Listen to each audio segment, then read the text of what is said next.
হযরত আবু হুরায়রা বলেন, ইয়া রাসূলুল্লাহ, মা মাকে মেরেছেন, আমি আল্লাহর নবীর কাছে মায়ের বিরুদ্ধে নালিশ করতে আসি নাই। বললেন, কেন এসেছো? হযরত আবু হুরায়রা বলেন, হুজুর এসেছি একটা কারণে। আমি জানি আল্লাহর নবী যদি আল্লাহর দরবারে হাত উঠায়া কোনো জিনিস বলে, আল্লাহ রাব্বুল আলামিন সঙ্গে সঙ্গে মঞ্জুর করে নেন। হুজুর আমি এসেছি, মেহেরবানি করে দোয়া করুন আমার মাকে যেন আল্লাহ হেদায়েত নসিব করে দেন। আল্লাহর নবী হাত উঁচু করে বললেন, আল্লাহুম্মা হিদি উম্মা আবি হুরায়রা, আয় আল্লাহ আমি দোয়া করি আবু হুরায়রার মাকে তুমি হেদায়েত নসিব করে দাও। রাসূলুল্লাহ দোয়া করছেন আর আবু হুরায়রা সমানে দৌড়াচ্ছেন। তিনি দৌড়াচ্ছেন, পিছন থেকে কয়েকজনে আবু হুরায়রার জামা টেনে ধরেছে, দৌড়ো। তাদের জানা আবু হুরায়রা খুব ভদ্রলোক মানুষ, কোন ঝড় ঝামেলার মধ্যে থাকে না, রাগ সাগ করে না, চিৎকার মারে না, দৌড় মারে না, এত ভদ্র শরীর, দৌড়াই কেন? না জানি কোন বিপদ বুঝি ঘটে গেছে। পিছন থেকে জামা টেনে ধরে বলে, দৌড়াও কেন? হযরত আবু হুরায়রা জামা সাহাবীর হাত থেকে ছিনায় নিয়ে বলেন, জামা ছেড়ে দাও, আমাকে দৌড়াতে দাও। আমি দৌড়াইয়া বাড়ি যে দেখতে চাই, আমি দৌড়াইয়া আগে আমার বাড়ি পৌঁছতে পারলাম না, আমি যাওয়ার আগে আমার আল্লাহর নবীর দোয়া আমার বাড়ি পৌঁছে গেছে, আমি এইটা দেখতে চাই। হযরত আবু হুরায়রা বাড়িতে গিয়ে দরজা নক করলেন, ভেতর থেকে আওয়াজ এলো, কে? হযরত আবু হুরায়রা বলেন, মা আমি তোমার আবু হুরায়রা ফিরে এসেছি। মা বলছেন, বাবা অপেক্ষা করো, দরজা খুলতেছি। হযরত আবু হুরায়রা বলেন, মায়ের গলার আওয়াজের ভিতরে শিরকিয়াতের কর্কশতা পেলাম না, মায়ের গলার আওয়াজের ভিতরে তাওহীদের গন্ধ পেলাম। আমার মনে হলো নবীজির নিক্ষিপ্ত তীর তার নিশানায় পৌঁছে গেছে। কিছুক্ষণ পর মা আমার বেরিয়ে এলেন, মাথা থেকে চুলের থেকে, বুড়ি মানুষ, সাদা চুলের ভিতর থেকে পানি পড়তেছে। মা বলল, বাবারে তোমারে মারার পর আমি বড় অনুতপ্ত হয়েছি, অনুশোচনা করেছি, আমি গোসল করেছি, মনে মনে ভাবলাম আমার ছেলে তো কোনো খারাপ জায়গায় যায় নাই, কেন তারে মারলাম? আমি বড় লজ্জায় পড়েছি তোমারে মেরে। ও আমার আবু হুরায়রা, আমি গোসল করেছি, পবিত্র হয়ে গেছি, জলদি করে আমাকে নিয়ে চলো বিশ্ব নবী জনাবে মুহাম্মদুর রাসূলুল্লাহর দরবারে। হযরত আবু হুরায়রার মা ঘোষণা করলেন, আশহাদু আল্লা ইলাহা ইল্লাল্লাহু ওয়াহদাহু লা শারীকা লাহু ওয়া আশহাদু আন্না মুহাম্মাদান আবদুহু ওয়া রাসূলুহু। আমার ভাইরা, মা বাপ সবচেয়ে সম্মানের জিনিস। আল্লাহর ইবাদতের পরই মা বাপের খেদমত করতে হবে। আল্লাহ পাক বলছেন, বান্দারে দেখ, মায়ের পেট থেকে আনলাম, মায়ের বুকের মধ্যে মহব্বত পয়দা করলাম, এত মহব্বত দিলাম তোর উপরে, যে কোনো বিদেশে যান, যেখানে যান, বাড়িতে ফিরলে পরে সকলে, ছেলে মেয়ে ভাই বোন সবাই দেখবে সুটকেসে আমার জন্য আনছে কি, সবাই চিন্তা করবে আমার জন্য কি এনেছে। একমাত্র মা সন্তানের মুখের দিকে তাকাবে, কখন খাইছে সে। সুবহানাল্লাহ, সুবহানাল্লাহ, আমার বাসার মুখখানা শুকনা, তুই বুঝি আজকে কিছু খাইস নাই। বিদেশে যেসব সন্তান থাকে, মা কাটা কবুতরের মতো ছটফট করে। আমার ছোটবেলার কথা আমি দেখেছি, সরসিনা মাদ্রাসা পড়তাম, আব্বা টাকা দিতেন মাদ্রাসায় যাওয়ার সময়, আবার মা আবার মুরগির ডিম বিক্রি করা, বিভিন্ন জিনিস বিক্রি করা বা বাজার করা পয়সা, উদ্বৃত্ত কিছু পয়সা আব্বার অজান্তে আমার হাতের মুঠার মধ্যে দিয়ে দিতেন। যখন মাদ্রাসার দিকে রওনা হয়েছি, পর্দার আড়াল থেকে, দরজা থেকে দেখতাম, যতক্ষণ তাকায় দেখতেছি চোখ থেকে পানি দরদর করে পড়তেছে। সুবহানাল্লাহ, মা কি জিনিস! আল্লাহ আল্লাহ আল্লাহ। বিদেশে যদি কারো সন্তান মারা যায়, সবার জানার আগে কবি বলতেছেন, বিদেশে বিরাজ্যে যার পুত্র মারা যায়, পশু পক্ষী না জানিতে আগে জানে মা। মায়ের কলিজার তারে টান লেগে যায়, মা বুঝতে পারে আমার সন্তানটা নাই। আহারে মা! আমার বন্ধুগণ, মা যার বেঁচে আছে, বেয়াদবি করেছেন, পাও ধরে মাপ নিয়ে নেবেন, পাও ধরে মাপ নিয়ে নেবেন। মা তো পা ধরে দেখবেন মাফ করে দিবে। সুবহানাল্লাহ, সুবহানাল্লাহ, কত দরদ তার বুকের মধ্যে। আর মা বাপকে সম্মান করবে। যাক, এই বিষয়ের উপরে আমি আর যেতে চাই না। শুধু আমি আপনাদের বললাম, এই বিশাল জনতাকে বললাম, সবচাইতে বড় পীর আপনার জন্য আপনার মা বাপ। সবচাইতে বড় পীর কে? মা বাপ। সন্তুষ্ট করেন, রুজিতে অভাব ঘটবে না। কোন মাজারে গিয়ে সেজদা দেওয়া লাগবে না, আল্লাহর কসম, মাজারে যাই চাওয়া লাগবে না। মা বাপকে খেদমত করেন, মা বাপকে খুশি করেন, মা বাপকে খাওয়ান, হাদিয়া দেন। মা বাপ খুশি, রুজিতে বরকত হবে, ব্যবসায় বরকত হবে, ঋণগ্রস্ত থাকবেন না, সম্মান আল্লাহ বাড়ায় দিবেন। সুবহানাল্লাহ বিহামদি, রাসূলুল্লাহর হাদিস। খামোখাই মাজারে গিয়ে মরেন আপনারা। কোথায় মাজার, ওরস, নরস শরীফ, গ্যারবি শরীফ, কত কিছু শরীফ, এসব শরীফ বাদ দেন। আল্লাহ, রাসূল, মা বাপ, ওলিউল্লাহ যারা, তাদের দোয়া মঞ্জুর হয়, তাদের দোয়া মঞ্জুর হয়। আল্লাহ পাক ওলিউল্লাহদের মধ্যে বহুত রেখেছেন, দোয়া আল্লাহর দরবারে কবুল হয়ে যায়। কিন্তু মা বাপের বেলায় কোনো সন্দেহ নেই। ওলিউল্লাহর দোয়া আপনার জন্য কবুল হইতেও পারে, নাও হইতে পারে, কিন্তু মা বাপের দোয়া কবুল হবেই। কোন সুবহানাল্লাহ বিহামদি। আমি কিন্তু কোন ওলিউল্লাহকে অশ্রদ্ধা করছি না, তাই করছি নাকি? না, ওলিউল্লাহদের মর্যাদা অনেক অনেক, কিন্তু আমরা ভুল করি। আমরা ভুল করি, যেখানে গেলে 16 আনা পাবো, সেখানে না গিয়ে 4 আনা পাওয়ার সম্ভাবনা আছে, ওইখানে যাই, এইটা করি ভুল। এই জন্য আমি অনুরোধ করব, মা বাপকে সম্মান করবে। আল্লাহ পাক বলছে, খালাকাল ইনসানা আল্লামাহুল বায়ান। আমি মানুষকে সৃষ্টি করেছি। কেমনে সৃষ্টি করলাম তা তো এতক্ষণ বললাম। এইভাবে করে মানুষ সৃষ্টি করেছি। দেখো, তোমার নিজের দিকে তাকাও। ফালয়ানজুরিল ইনসানু মিম্মা খুলিক। কিভাবে মানুষ তোমাকে সৃষ্টি করা হলো, একবার তাকায় দেখো, তোমার শরীরের দিকে একটু তাকায় দেখো তো, কেমনে আমি বানাইলাম, কিভাবে তৈরি করলাম, লক্ষ্য করো। এই যে মাথা, এই মাথাটার ভিতরে আছে কি? মগজ, ব্রেইন। বিজ্ঞানীরা বলেছেন এতে 1000 মিলিয়ন নার্ভ সেলস আছে এর মধ্যে। 1000 মিলিয়ন নার্ভ সেল। সেল হচ্ছে CELL, সেল। সেল মানে কোষ। এই 1000 অনুভূতি কোষ, 1000 মিলিয়ন অনুভূতি কোষ রয়েছে মাথার ভেতরে। মস্তিষ্কের এসব কোষগুলি, এসব সেলগুলি, তার মধ্যে আবার আছে নার্ভ ফাইবার, অর্থাৎ সূক্ষ্ম সূক্ষ্ম নার্ভ সুতা। সমগ্র শরীরের মধ্যে তা ছড়িয়ে দেওয়া আছে। এই সূক্ষ্ম সুতার মাধ্যমে ঘন্টায় 70 মাইল বেগে শরীরের প্রত্যেকটা অঙ্গ প্রত্যঙ্গের খবর মস্তিষ্কের মধ্যে চলে যায়। সুবহানাল্লাহ। আপনার পায়ে যদি কাটা ফোটে, শরীরে যদি ব্যথা লাগে, ঘন্টায় 70 মাইল বেগে সূক্ষ্ম সূক্ষ্ম যে তারগুলি আল্লাহ দিয়েছেন, ওই তারের মাধ্যমে আপনার মাথায় চলে যায়। মস্তিষ্কে গেলে পরে তড়িৎ গতিতে সিদ্ধান্ত হয় কাটা তুলতে হবে, অথবা একটা সাপ দেখেছেন, সাপ প্রথম চোখ দিয়ে দেখলেন, চোখ, এই চোখের ভিতরে আপনার 130 মিলিয়ন লাইট রিসেপ্টর আছে, অর্থাৎ বিভিন্ন দৃশ্যকে, ছবিকে ক্যাচ করার মতো 130 মিলিয়ন লাইট রিসেপ্টর গ্রহণযোগ্য মেশিন রয়েছে চোখের ভিতরে। চোখ দিয়ে সাপ দেখলেন, চোখের ভিতরে রয়েছে আবার অসংখ্য তার। এই অসংখ্য তার ব্রেনের সঙ্গে জুড়ে দেওয়া আছে। চোখ সাপ দেখলো, 70 মাইল বেগে প্রতি ঘন্টায় এই খবর তড়িৎ প্রবাহের মতো মস্তিষ্কের ভেতরে চলে গিয়েছে। মস্তিষ্ক সঙ্গে সঙ্গে ডিসিশন দিচ্ছে, দৌড় মারো, অথবা লাঠি হাতে নাও, অথবা যে কোনো একটা পজিশন তাকে সাথে সাথে সিদ্ধান্ত দিয়ে দিচ্ছে। জোরে বলেন সুবহানাল্লাহ।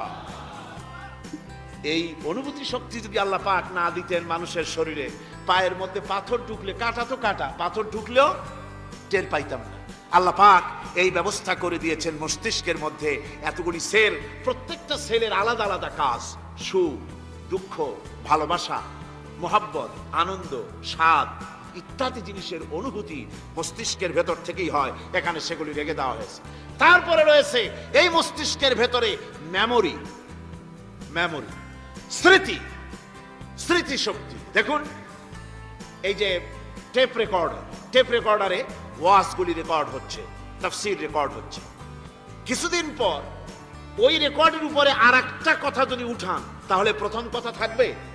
প্রথম গান বা ওয়াজ থাকবে? নষ্ট হয়ে যাবে। কিন্তু আল্লাহ রাব্বুল আলামিন আপনার আমার মাথার ভিতরে এমন এক ফিতা দিয়ে দিয়েছেন, এমন একটা মেমোরি ফিতা দিয়েছেন, যেই ফিতার ভিতরে হাজার হাজার লক্ষ লক্ষ কোটি কোটি সমস্ত কথাগুলি ধরবে, আপনি মুখস্থ করতে পারবেন। আগে যা মুখস্থ করেছেন, পরে মুখস্থ করলে পরে আগেরটা মুছে যাবে না। সুবহানাল্লাহ বিহামদিহি। কি সুন্দর করে মস্তিষ্কের ভেতরে এই মেমোরি শক্তিকে আল্লাহ পাক তৈরি করে দিয়েছেন। চিন্তা করলে মাথা নত হয়ে যাবে আল্লাহর দরবারে। আল্লাহ পাক বলছেন, এই জিনিস আমি তোমার মাথার মধ্যে রেখেছি। দেখুন মানুষ কত কথা বলে, কত বই পড়ে, মানুষের মাথায় যত কথা আছে সব কথা যদি লিপিবদ্ধ হয়, ভলিউম হয়ে যাবে, যা একটা লাইব্রেরিতে ধরা সম্ভব নয়। অর্থাৎ আপনার মাথাটা হচ্ছে একটা বিশ্বকোষ, আপনার মাথাটা হচ্ছে একটা বিরাট বিশ্বজোড়া লাইব্রেরি। জোরে কোন সুবহানাল্লাহ। আপনার মাথায় যা আছে তা আপনার কোনো বিল্ডিং এর মধ্যে ধরবে না, কোনো গ্রামে কোনো দেশের মধ্যে তা ধরবে না, এত জিনিস আপনার মাথার মধ্যে আছে, ঠিক কিনা? এরপরে আল্লাহ পাক একটা চোখ আমাদের দিলেন। আল্লাহ রাব্বুল আলামিন বলেন, আলাম নাজআল লাহু আইনাইনি ওয়া লিসানান ওয়া শাফাতাইন ওয়া হাদাইনাহুন নাজদাইন। আমি কি তোমাদেরকে দুটি চক্ষু আর জিহ্বা, আর তোমাদেরকে আমি কি তোমাদের দুটি চক্ষু, দুটি ঠোঁট আর জিহ্বা কি আমি তোমাদের দেই নাই, যা দিয়া তোমরা দেখতে পাও, যা দিয়া তোমরা অনুভূতি, মাথার ভিতরে অনুভূতি জাগে। এই যে দুটো চোখ দিলাম, সুবহানাল্লাহ, সুবহানাল্লাহ বলেন। দুটি চোখ আছে বলে এই সুন্দর পৃথিবী দেখতে পাই। চোখ দুটি না থাকলে পৃথিবী অন্ধকার, মা দেখতে পাবো না, কোরআন দেখতে পাবো না, পৃথিবী দেখতে পাবো না, বাপ দেখতে পাবো না, সন্তান দেখতে পাবো না, দুনিয়াটা মিথ্যা হয়ে যাবে, ঠিক কিনা? ছোট্ট চোখ, 1 থেকে 1.5 ইঞ্চির ভিতরে এত সুন্দর দুটি ক্যামেরা, যে ক্যামেরা দিয়া দুনিয়ার সব কিছুকে ক্যাচ করা যায়, সব ক্যাচ করা যায়। বলুন তো, এমন একটা বাক্স আপনারা কেউ বানায় দিতে পারবে যে বাক্সের ভিতরে হাতি, ঘোড়া, বাঘ, ভল্লুক, ময়না, টিয়া, পাহাড়, পর্বত, নদ, নদী, কীট, পতঙ্গ, তরু, লতা, গাছপালা, গোষ্ঠী শুদ্ধা ধরবে, আরো খানিকটা জায়গা বাকি থাকবে, এরকম একটা বাক্স কেউ বানায় দিতে পারবে? পারবে। এমন একটা বাক্স পৃথিবীর কোন মিস্ত্রি বানাতে পারবে না। কিন্তু আল্লাহ রাব্বুল আলামিন আপনার আমার কপালের নিচে 1 থেকে 1.5 ইঞ্চির ভিতরে এমন 2টা ফিল্ম বক্স তৈরি করে দিয়েছেন, যা দিয়ে তাকাবেন আপনি কোটি কোটি মানুষ দেখবেন, পাহাড় দেখবেন, সমুদ্র দেখবেন, সূর্য দেখবেন, চন্দ্র দেখবেন। এত কিছু দেখার পরেও চোখের ভিতরে আরো খানিকটা জায়গা ফাঁকা থেকে যায়। কি বিরাট নিয়ামত এই চোখ আল্লাহ পাক আমাদেরকে দান করেছেন। এই চোখকে হেফাজতের জন্য আবার চোখের উপরে সানসেট তুলে দেওয়া আছে। সানসেট ভুরু, আল্লাহ ভুরু লাগায় দিয়েছে, নিচে একটু হাড় জায়গায় দিয়েছে, উপরে সানসেট, ভেতরে চোখ, যাতে করে বল এসে লাগলে পরে চোখটা গলে না যায়, আছাড় খেলে পরে চোখটা গলে না যায়, চোখটাকে সেফ সাইডে রেখে দিয়েছেন আল্লাহ পাক সুবহানাহু ওয়া তাআলা। আল্লাহ পাকের কাছে শুকরিয়া তো আদায় করলাম না, আদায় করি। আসুন পড়ি আমরা সবাই, আলহামদুলিল্লাহি রাব্বিল আলামিন। আল্লাহ পাক বলেন, আলাম নাজআল লাহু আইনাইনি ওয়া লিসানান ওয়া শাফাতাইন। জিহ্বা দিলাম আমি তোমাকে, এই জিহ্বার ভিতরে 3000 আস্বাদন স্তর আছে। বিজ্ঞানীরা বলেছেন একটা জিহ্বার মধ্যে 3000 আস্বাদন স্তর আছে। প্রত্যেকটি স্তরের সাথে মস্তিষ্কের সাথে তার লাগানো আছে। জিহ্বায় সব জিনিসের টেস্ট নেবে, আর তার অনুভূতি, তার স্বাদটা ওখানে টের পাবে মস্তিষ্কের ভেতরে। এই জিহ্বা আল্লাহ পাক দান করে দিলেন মুখের মধ্যে। সুবহানাল্লাহি বিহামদিহি। সব রকমের স্বাদ পান না একরকম? জিলাপির স্বাদ একরকম, রসগোল্লার স্বাদ আর এক রকম, ছানার স্বাদ আর এক রকম, বেলের স্বাদ একরকম, তালের স্বাদ আর এক রকম, মুরগির স্বাদ একরকম, খাসির স্বাদ আর এক রকম, লট্টা ফিশের স্বাদ একরকম, শুটকির স্বাদ আর এক রকম, কোরাল মাছের স্বাদ আর এক রকম, শাকের স্বাদ আর এক রকম। হাজার হাজার খাদ্য দ্রব্যের স্বাদ এক জিহ্বা দিয়ে আল্লাহ রাব্বুল আলামিন নেওয়ার তৌফিক দিলেন। খালাকাল ইনসান, কি সুন্দর করে মানুষ বানালাম, দেখিস না, শুকরিয়া আদায় করিস না, এগুলি দেখবি আর শুকরিয়া আদায় করবি কি সুন্দর করে আমি আল্লাহ তোমাকে সৃষ্টি করেছি। শুধু তাই নয়, আল্লাহ পাক বলেন ইয়া আইয়ুহাল ইনসানু মা গাররাকা বিরাব্বিকাল কারীম। ও মানুষ, কোন জিনিস তোমাকে ধোঁকায় ফেলে দিল? তোমার মহান প্রভুর ইবাদত থেকে, গোলামি থেকে কোন জিনিস তোমারে ধোঁকায় ফেলে দিল? কেন ধোঁকায় পড়ে গেলে? কোন খোদা? আল্লাযী খালাকাকা ফাসাওয়াকা ফাআদালাক ফি আইয়ি সূরাতিন মা শাআ রাক্কাবাক। ওই আল্লাহ যিনি তোমাকে সুগঠিত করেছেন, তোমাকে সুন্দর করেছেন, সুস্থ করেছেন, সম্পৃক্ত করেছেন, সংযোজিত করেছেন। রাক্কাবা ইউরাক্কিবু তারকিবান, একটার সাথে আরেকটার জোড়া পদ্ধতি কি সুন্দর করে বানালাম। সুবহানাল্লাহ বিহামদিহি। আমার ভাইরা লক্ষ্য করুন, আপনার পা থেকে শুরু করে মাথা পর্যন্ত প্রত্যেকেই তার নিজের হাতের 8 বিঘত। বিঘত বোঝেন? বিঘতের কি কয়েছিল? এক বিঘত হতে না, 1 বিঘত। 1 বিঘত এইটাকে কি বলে? 1 বিঘত। প্রত্যেক ব্যক্তি তার পা থেকে শুরু করে, পায়ের তালু থেকে শুরু করে মাথা পর্যন্ত কয় বিঘত? 8 বিঘত। মাইপে দেখেন বাড়ি যাই। আর দুনিয়ার সব করলেন কিন্তু নিজের শরীরটা দেখেন না, শরীরটা দেখেন না।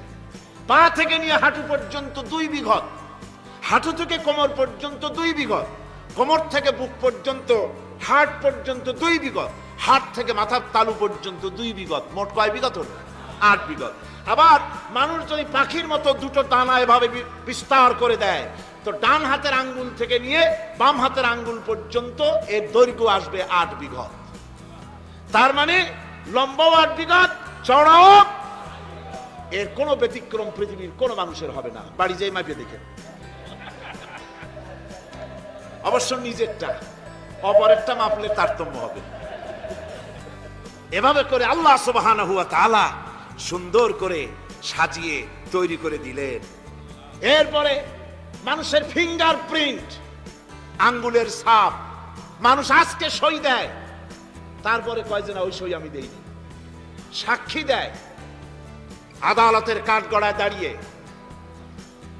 আচ্ছা ভাই, এত লোকের একসাথে পেশাব চাপছে। আমি বলছিলাম যে প্রকৃতির নিতান্ত ন্যাচারাল কল হলে উঠবেন, এটা কিন্তু ঠিক না। আপনার বোঝা উচিত কমন সেন্সের কমন বাদ দিয়া। শুধু সেন্স যদি থাকে তো চিন্তা করা উচিত লক্ষ মানুষকে ঠেলা এমন বেয়াদবি, নিতান্ত জবরদস্ত পায়খানা না আসলে কেউ কষ্ট দিবেন না, মানুষকে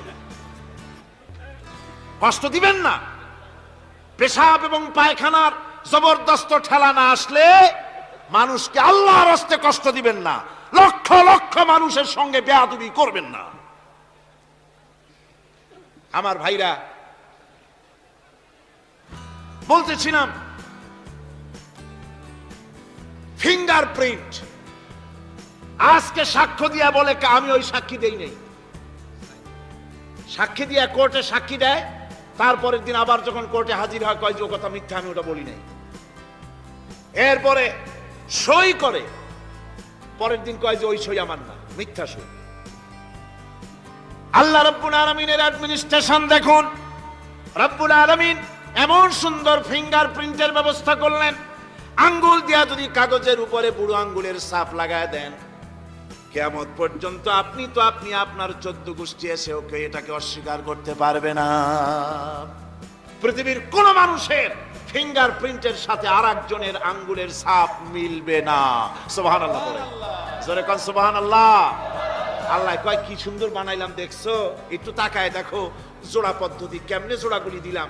আঙ্গুলের মাথা থেকে বাহু পর্যন্ত 8খানা জোড়া। কয়খান জোড়া? মোট পুরা শরীরে 360টা জোড়া। কয়টা জোড়া? 360টি জোড়া পুরা শরীরের মধ্যে। আর আঙ্গুল থেকে শুরু করে বাহু পর্যন্ত 8খানা জোড়া আছে। এই যে জোড়াগুলি গুনে দেখছেন কখনো? না, গোনা হয়নি। এ দিয়ে হাতাহাতি, মারামারি, ঘুষাঘুষি এই তো করি, গুনে দেখার সময় কই? আল্লাহর নবী বলেছেন, আল্লাহ রাব্বুল আলামিনের সৃষ্টি নৈপুণ্যতার উপরে কেউ যদি 1 ঘন্টা চিন্তা করে আল্লাহ রাব্বুল আলামিন তার আমলনামায় 60 বছরের নফল ইবাদতের সওয়াব লিখে দেন। 60 বছরের নফল ইবাদতের সওয়াব লেখা যাবে আল্লাহর এই সৃষ্টি নৈপুণ্যতার উপরে চিন্তা করলে। এই যে জোড়াগুলি দেখেন, হাত আঙ্গুলের ভিতরে জোড়াস, কবজায় জোড়াস, কনুইতে জোড়াস। কনুইতে যদি কবজা না থাকতো আপনি খাবার খেতেন, খাবার মুখের দিতে পারতেন না, হাত তো ক্লোজ হবে না, যেহেতু এখানে কবজা নাই, এটা ক্লোজ হবে না। এখানে যদি কবজা না থাকে তাহলে হাতটা হবে একখান লাঠি, অথবা বড় জোর এটাকে বলতে পারেন একখান কাঁটা চামচ। এই কাঁটা চামচ দিয়া একজন আর একজনের খাওয়াই দিবেন মাত্র, নিজেরটা নিজে খাওয়া যাবে না। তা আবার আঙ্গুলে যদি কবজা না থাকে অপরকে খাওয়াইতে গিয়া কাঁটা চামচের 2 আঙ্গুল কারো নাকের সেদার মধ্যেও ঢুকে যেতে পারে। এত সুন্দর করে আল্লাহ বানালেন, কত বড় কারিগর তিনি, সুবহানাল্লাহ। কত বড় কারিগর আল্লাহ রাব্বুল আলামিন। তাই বলেন, ইয়া আইয়ুহাল ইনসানু মা গাররাকা বিরাব্বিকাল কারীম। কোন জিনিস তোমাকে ধোঁকায় ফেলে দিল? ওই মহান আল্লাহ রাব্বুল আলামিনের ইবাদত থেকে, গোলামি করা থেকে। কি সুন্দর করে বানালাম। আমার ভাইরা, আমার নিজের জীবনের এক দৃষ্টান্ত আমি প্রায় বলি লোকদেরকে। ছোটবেলায় মাদ্রাসা থেকে বাড়ি ফিরতেছি, তখন গয়নার নৌকা, লঞ্চ নাই, নৌকা। সেই নৌকা বিরাট লম্বা নৌকা, 4-5 জনে দাঁড় বায়, বড় বড় লম্বা লম্বা দাঁড়, শিপ নৌকা, খুব লম্বা নৌকা। এই নৌকাগুলি প্যাসেঞ্জার বহন করে। স্টেশন আসতে পরে ঢোল পিঠায়, মানুষ এসে ওঠে। রাতের বেলায় চলতে হয়, রাতেই এগুলো চলতো বেশি, আজকাল এগুলি আর নাই।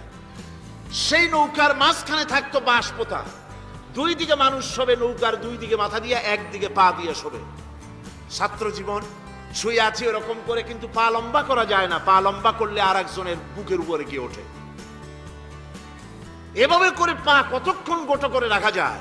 কিছুক্ষণ পর মনের মধ্যে চিন্তা জাগলো যে আল্লাহ, হাঁটুতে তো ব্যথা করতেছে, এই হাঁটুগুলি যদি নাট বল্টুর মতো মোড়ায় মোড়ায় খোলার সিস্টেম করে দিতে, তাহলে তো এখন কষ্ট হতো না। ঠ্যাংডারে মোড়াইয়া খুলিয়া তারপরে ব্যাগের মধ্যে ভরিয়া বালিশের কাজও হতো, ঠ্যাংও ব্যথা করতো না। ছাত্র হলে যত চিন্তা মাথার মধ্যে আসে, এই সব চিন্তা, কেরুর মধ্যে একটা মুড়ি পেঁয়াজ হলে ভালো হইতো, এই সব চিন্তা করতেছি। চিন্তা করে করে এক ফাঁকে ঘুম এসে গেল। সকালবেলায় নৌকা যখন ফিরেছে স্টেশনে, ঘুম ভেঙে গেল যাত্রীদের চিৎকারে। একজন বলছে আমার মানি ব্যাগ চুরি হয়েছে, আর একজন বলল আমার হ্যান্ড ব্যাগ গেছে, আর একজন বলছে আমার ব্রিফকেস গেছে, চোরে নিয়ে গেছে। ওরা তো যার যার হারানো জিনিস নিয়ে ব্যস্ত। আমি তখন তওবা করতেছি যে আল্লাহ, আমার বুদ্ধিমতো যে বুদ্ধি রাত্রে করলাম, এই বুদ্ধিমতো যদি মানুষের হাতে এবং কেনুতে থাকতো নাট বল্টির মতো করে মুড়ি পেঁয়াজ দেওয়া, আর ওইগুলি যদি থাকতো ব্রিফকেসের মধ্যে, হ্যান্ডব্যাগের মধ্যে, তাহলে তো সকালবেলায় শুনতাম কেউ বলতো যে আল্লাহ আমার তো ঠ্যাং চুরি হয়ে গেছে, কেউ বলতো আমার তো হাত চুরি হয়ে গেছে। আল্লাহ আল্লাহ আল্লাহ আল্লাহ, আল্লাহু আকবার। আল্লাহ সুবহানাহু ওয়া তাআলা কি সুন্দর করে তৈরি করেছেন। এত হাল তারা মিন ফুতুর, আমার সৃষ্টি নৈপুণ্যতার ভেতরে কোনো ভুল দেখতে পাও? কোনো ভুল পাবে না। আমার সৃষ্টি নৈপুণ্যতার ভেতরে কোনো ভুল নাই। সুবহানাল্লাহি বিহামদিহি, সুবহানাল্লাহি বিহামদিহি। এত সুন্দর করে আল্লাহ সুবহানাহু ওয়া তাআলা মানুষ সৃষ্টি করলেন। খলাকাল ইনসান আল্লামাহুল বায়ান। তিনি মানুষকে কথা বলা শিখিয়েছেন, তিনি মানুষকে সৃষ্টি করেছেন এত সুন্দর করে, চামড়া দিয়ে, সুন্দর করে চোখ দিয়ে, চুল দিয়ে, মুখ দিয়ে, কি সুন্দর করে বানিয়েছেন। সুবহানাল্লাহ। দেখুন, পায়ের তালুর চামড়া একরকম, তলার চামড়া আর এক রকম, বুকের চামড়া একরকম, পিঠের চামড়া আর এক রকম, ঠিক কিনা কর? পায়ের উপরের যে চামড়া, ওই চামড়াটা যদি পায়ের তলায় হতো 2 দিনও হাঁটা যেত না, প্রতি সপ্তাহে 3 বার করে হাফসুল করা লাগতো, কোন ঠিক কিনা? আল্লাহ সুবহানাহু ওয়া তাআলা যেখানে যেটা দরকার তাই দিয়েছেন। আর ওরা বলে কি, কয় যে আল্লাহ নাই, দেয়ার ইজ নো গড। ছাগল কোথাকার।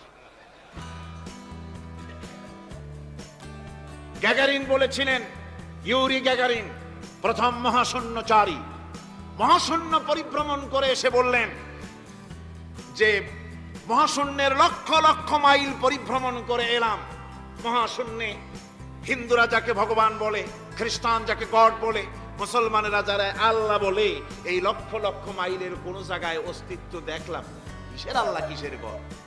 নাউজুবিল্লাহি মিন যালিক। কত বড় ছাগল! তুমি দেখবা আল্লাহরে, তুমি তো নিজের শরীরই নিজে দেখো না। আমরা কি আমাদের নিজের শরীরটা দেখি?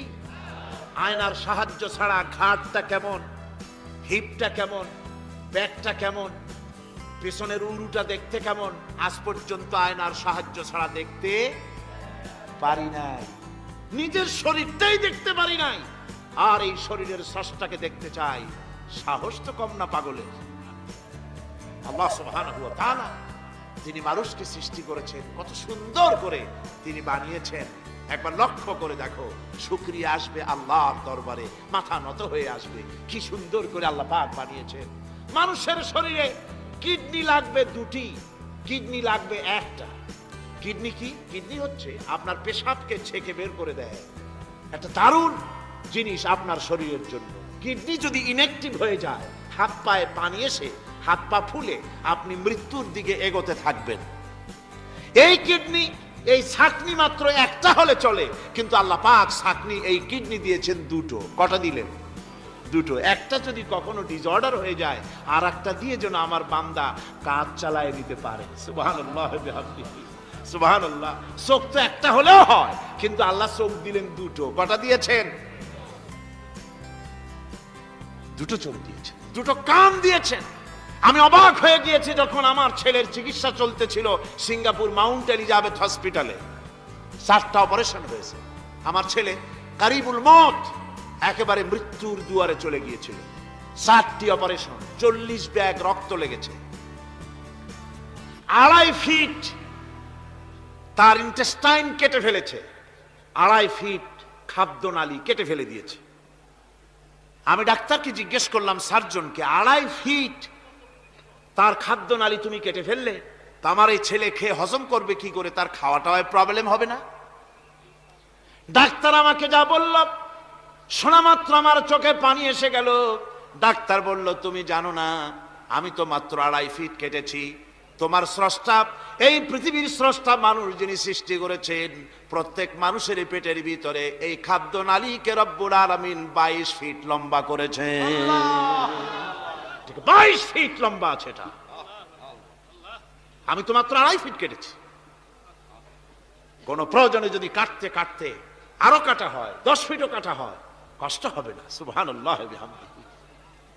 তার শ্বাস নেওয়ার জন্য, প্রশ্বাস নেওয়ার জন্য কি ব্যবস্থা আল্লাহ পাক করেছেন। হার্ট, মানুষের হার্ট বিট হচ্ছে, এটাকে হার্ট বিট যেটা হয়, সংকোচন সম্প্রসারণ। এই যে মানুষ, ডাক্তাররা বলে রোগী হার্ট অ্যাটাক করেছে, হার্ট অ্যাটাক করেছে। হার্ট যে হার্ট অ্যাটাক করলো, অ্যাটাকটা কি? অ্যাটাকটা হচ্ছে সংকোচন সম্প্রসারণ, সংকোচন সম্প্রসারণ, এরকম হচ্ছে। ফট করে এটা অ্যাটাক করলো, আর যদি ছেড়ে না দেয়, এটাই অ্যাটাক করা, এটাই তার জীবনটা শেষ হয়ে যাওয়া। ডাক্তাররা বলেছেন যে মানুষের শরীরের সবকিছু চিন্তা করে, গবেষণা করে বহুত কিছু বুঝেছি, কিন্তু হার্টটা এরকম পাঞ্চিং কেন করে, এই জিনিস আজও পর্যন্ত আমাদের মাথায় ঢোকে নাই। সুবহানাল্লাহ। আল্লাহ পাক কি সুন্দর করে এই পাঞ্চিং এর মাধ্যমে, হার্ট যেভাবে করতেছে, এই পাঞ্চিং এর মাধ্যমে সমস্ত শরীরের রক্তগুলি পা থেকে শুরু করে মাথা পর্যন্ত সব ছড়িয়ে দেওয়া হচ্ছে, এভাবে এভাবে ছড়িয়ে দেওয়া হচ্ছে, যাতে করে মানুষ জীবিত থাকে, শরীরের রক্ত গরম থাকে, হিম শীতল হয়ে মানুষ যেন মারা না যায়। এই জন্য আল্লাহ সুবহানাহু ওয়া তাআলা এত সুন্দর ব্যবস্থা করেছেন। এক সময় আঘাত পেয়ে অনেকগুলি রক্ত যদি পড়ে যায়, মানুষ রক্ত শূন্যতায় মরবে না, আবার খানিকটা রক্ত রিজার্ভও থাকে। আল্লাহ পাক রিজার্ভ করে রাখেন। স্পঞ্জের ভিতরে পানি থাকলে উপর থেকে টের পাওয়া যায়, ওরকম খানিকটা রক্ত আল্লাহ শরীরের ভিতরে রিজার্ভ করে গেছেন। এই জন্য বড় বড় ডাক্তাররা, বড় বড় ডাক্তার, বড় বড় বিজ্ঞানী কখনোই নাস্তিক হয় না। এইসব দৃশ্য দেখে তারা মনে করে নিশ্চয়ই একজন কেউ আছেন যিনি এগুলি তৈরি করেছেন, এগুলি এমনে এমনে হয় না। যিনি তৈরি করেছেন তিনি কে? তিনি হচ্ছেন আল্লাহ সুবহানাহু ওয়া তাআলা। তিনি এগুলি সৃষ্টি করেছেন, তিনি এগুলি তৈরি করেছেন। ওই আল্লাহ পাকের কাছেই আমাদের সকলকেই ফিরে যেতে হবে। আল্লাহ রাব্বুল আলামিন তিনি বলছেন, আমি মানুষ সৃষ্টি করেছি খালাকাল ইনসানা আল্লামাহুল বায়ান। মানুষ সৃষ্টি করেছি, শুধু মানুষকে সৃষ্টি করি নাই, আমি আবার তার জোড়াও তৈরি করে দিয়েছি। মানুষ একা একা না, পৃথিবীতে সব জোড়ায় জোড়ায় তৈরি করেছি। উদ্ভিদের মধ্যে জোড়া তৈরি করেছি, প্রাণী জগতের মধ্যে জোড়া তৈরি করেছি। এই দুনিয়ার ভিতরে যা কিছু আছে, উদ্ভিদ হোক আর মানুষ হোক, প্রাণী জগৎ হোক, সবগুলিকে আমি আল্লাহ জোড়া বানাইছি। জোড়ায় জোড়ায় নর এবং নারী সবগুলির মধ্যে করে দিয়েছি, যাতে করে তোমরা তাদের কাছে শান্তি পাও। আর তোমাদের মধ্যে ভালোবাসা সৃষ্টি করেছি, মহব্বত সৃষ্টি করে দিয়েছি। আর পরিণত বয়সে এই মহব্বতকে আমি আল্লাহ করুণার সহৃদয়তায় পরিণত করে দেই। তোমার থেকে তোমার জোড়া নারী সৃষ্টি করেছি, স্ত্রী। সেই স্ত্রীর কাছে তুমি তোমার স্বস্তি শান্তি ফিরে পাবে। আর যখন বৃদ্ধ হয়ে যাবে, তখন এই ভালোবাসাটা আমি করুণা আর মহব্বতের মধ্যে পয়দা করে দেই। এর দ্বারা এই ভালোবাসা এবং মহব্বতের মাধ্যমে সন্তান সন্ততি পৃথিবীতে আসে, নাতি আসে, পৌত্র আসে, পৌত্রী আসে। এভাবে করে আত্মীয় স্বজন পরিবেষ্টিত অবস্থায় দুনিয়ায় মানব বংশ আমি এভাবে করে বৃদ্ধি করি। আর এরপরে মানব সৃষ্টি করে মানুষকে এক পরিবেশ সৃষ্টি করে দিয়ে তাকে কথা বলারও আমি ভাষা শিখিয়েছি। আল্লামাহুল বায়ান। মানুষকে আমি কি শিক্ষা দিয়েছি? কথা বলতে আমি শিক্ষা দিয়েছি। কথা বলার কারণেই মানুষ মানুষ, আর কথা বলতে পারে না বলে মানুষের সাথে পশুর সাথে এই বিরাট পার্থক্য। পশু কথা বলতে পারে না, মানুষ কথা বলতে পারে। কথা বলা হচ্ছে মানুষের একটা বিশেষ বৈশিষ্ট্য। আরে বায়ান শব্দের অর্থ শুধু কথা নয়, বায়ান শব্দের অর্থ হচ্ছে চেতনা, বুদ্ধি, অনুভূতি, প্রজ্ঞা, মেধা, চিন্তা, বিবেচনা, ইচ্ছা শক্তি, প্রতিরোধ শক্তি, এ সবগুলি বায়ানের ভিতরে সীমাবদ্ধ। যে আমি বায়ান শিক্ষা দিয়েছি, তার মানে এতগুলি জিনিস আমি তোমার মধ্যে আমি সৃষ্টি করে দিয়েছি মানুষের মধ্যে। এরপরে এ বায়ান একটি শিক্ষা। শিক্ষা বলতে বুঝায়, এই শিক্ষাটা আল্লাহ সবাইকে দিয়েছেন। মাছ সাঁতার কাটতে পারবে, পাখি আকাশে উঠতে পারবে। পাখিকে আল্লাহ ওড়ার ক্ষমতা দিয়েছেন। মুরগির বাচ্চা ডিমের থেকে বের করে পানির মধ্যে ছেড়ে দিবেন, ও সাঁতার কাটতে পারবে না। আপনি আমারে কোন মুরগির ডিমের ভিতরে মুরগির বাচ্চা, হাঁসের ডিমের ভিতরে হাঁসের বাচ্চা, সে কি করে বোঝে ডিমের কোন অংশ পাতলা, সেই অংশটা সে অপারেশন শুরু করে দেয়। সে কিন্তু সব জায়গায় ঠোকায় না। ওই ডিমের পর্দার ভিতরে একটা অংশ আছে পাতলা, সামান্য পাতলা, সেই পাতলা অংশ সে ঠুকঠুক করে একটুখানি অপারেশন করে, পর্দাটা ফেটে যায়, সেখান থেকে সে বেরিয়ে আসে। কে শিখালো যে এই জায়গায় ঠুকঠুক করে আওয়াজ কর, বেরোতে পারবি? কে শিখালো? আল্লাহ পাক শিক্ষা দিয়েছেন। এটা বায়ানের অন্তর্গত। মানুষকে দিয়েছেন বায়ান, ওকে দিয়েছেন শিক্ষা। হাঁসের বাচ্চা পানির ভিতরে ছেড়ে দিলে ওকে সাঁতার কাটতে হবে, কে শিখালো? আল্লাহ পাক। বাতাসে পাখিরা উড়ে বেড়ায় ডানা মেলে। আওয়ালাম ইয়ারাউ ইলা তায়রি সাফাতিন ওয়া ইয়াকবিদনা মা ইউমসিকুহুন্না ইল্লার রহমান। দেখে নাকি তারা পাখিটি কেমন? মেলি দুটি লঘু ডানা, উড়িয়া বেড়ায় শূন্যের পরে নাহি তার কোনো মানা। আবার সে ডানা গুটাইয়া চলে, কিন্তু পড়ে না তবু। বলকে বাতারে শূন্যে রাখিছে ভিন্ন সে এক প্রভু। প্লেনের মতো, এরোপ্লেনের মতো দেখছেন না পাখিগুলি এরকম এরকম করে ওড়ে। আবার কখনো উঠতে গিয়ে আর ডানা দোলায় না, দুটো ডানা শরীরের সাথে মিশাইয়া একেবারে রকেটের মতো উড়ে চলে যায়, কিন্তু পড়ে যায় না। কে তাকে শূন্যের উপরে রেখেছে? জোরে কর, কে রেখেছে? আল্লাহ পাক। এই ট্রেনিং আল্লাহ পাক তাকে দিয়েছেন। আল্লাহ পাক তাকে এই শিক্ষা দিয়েছেন।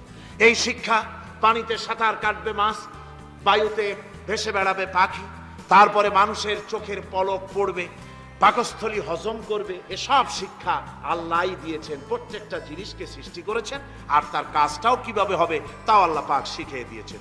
এই জন্য শুধুমাত্র এই শিক্ষাটুকুনি নয়, মূল শিক্ষা হচ্ছে আল্লামাহুল বায়ান।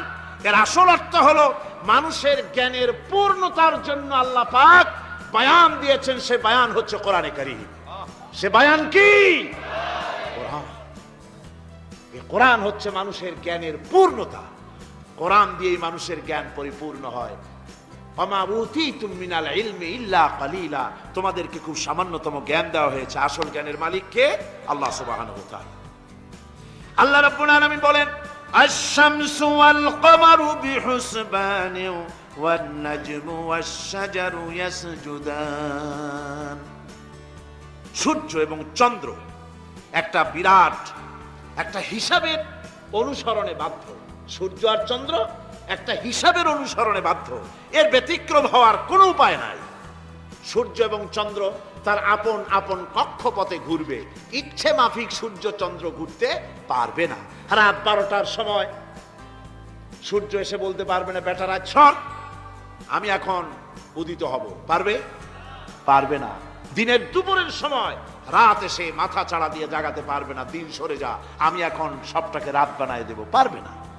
চন্দ্র এবং সূর্য একটা নির্ধারিত একটা হিসাবের অনুসরণে তারা রয়েছে, আর এই হিসাবের নিয়ম, কঠোর হিসাবের নিয়মতান্ত্রিকতার ভেতরে থাকার কারণেই মানুষের জন্য চন্দ্র, মাস, বছর ইত্যাদি গণনা মানুষের জন্য আল্লাহ সহজ করে দিয়েছেন। আল্লাহ পাকের নবীর কাছে জিজ্ঞাসা করা হচ্ছে ওয়ায়াসআলুনাকা আনিল আহিল্লাহ, ও নবী আপনাকে প্রশ্ন করা হয় চাঁদ সম্পর্কে।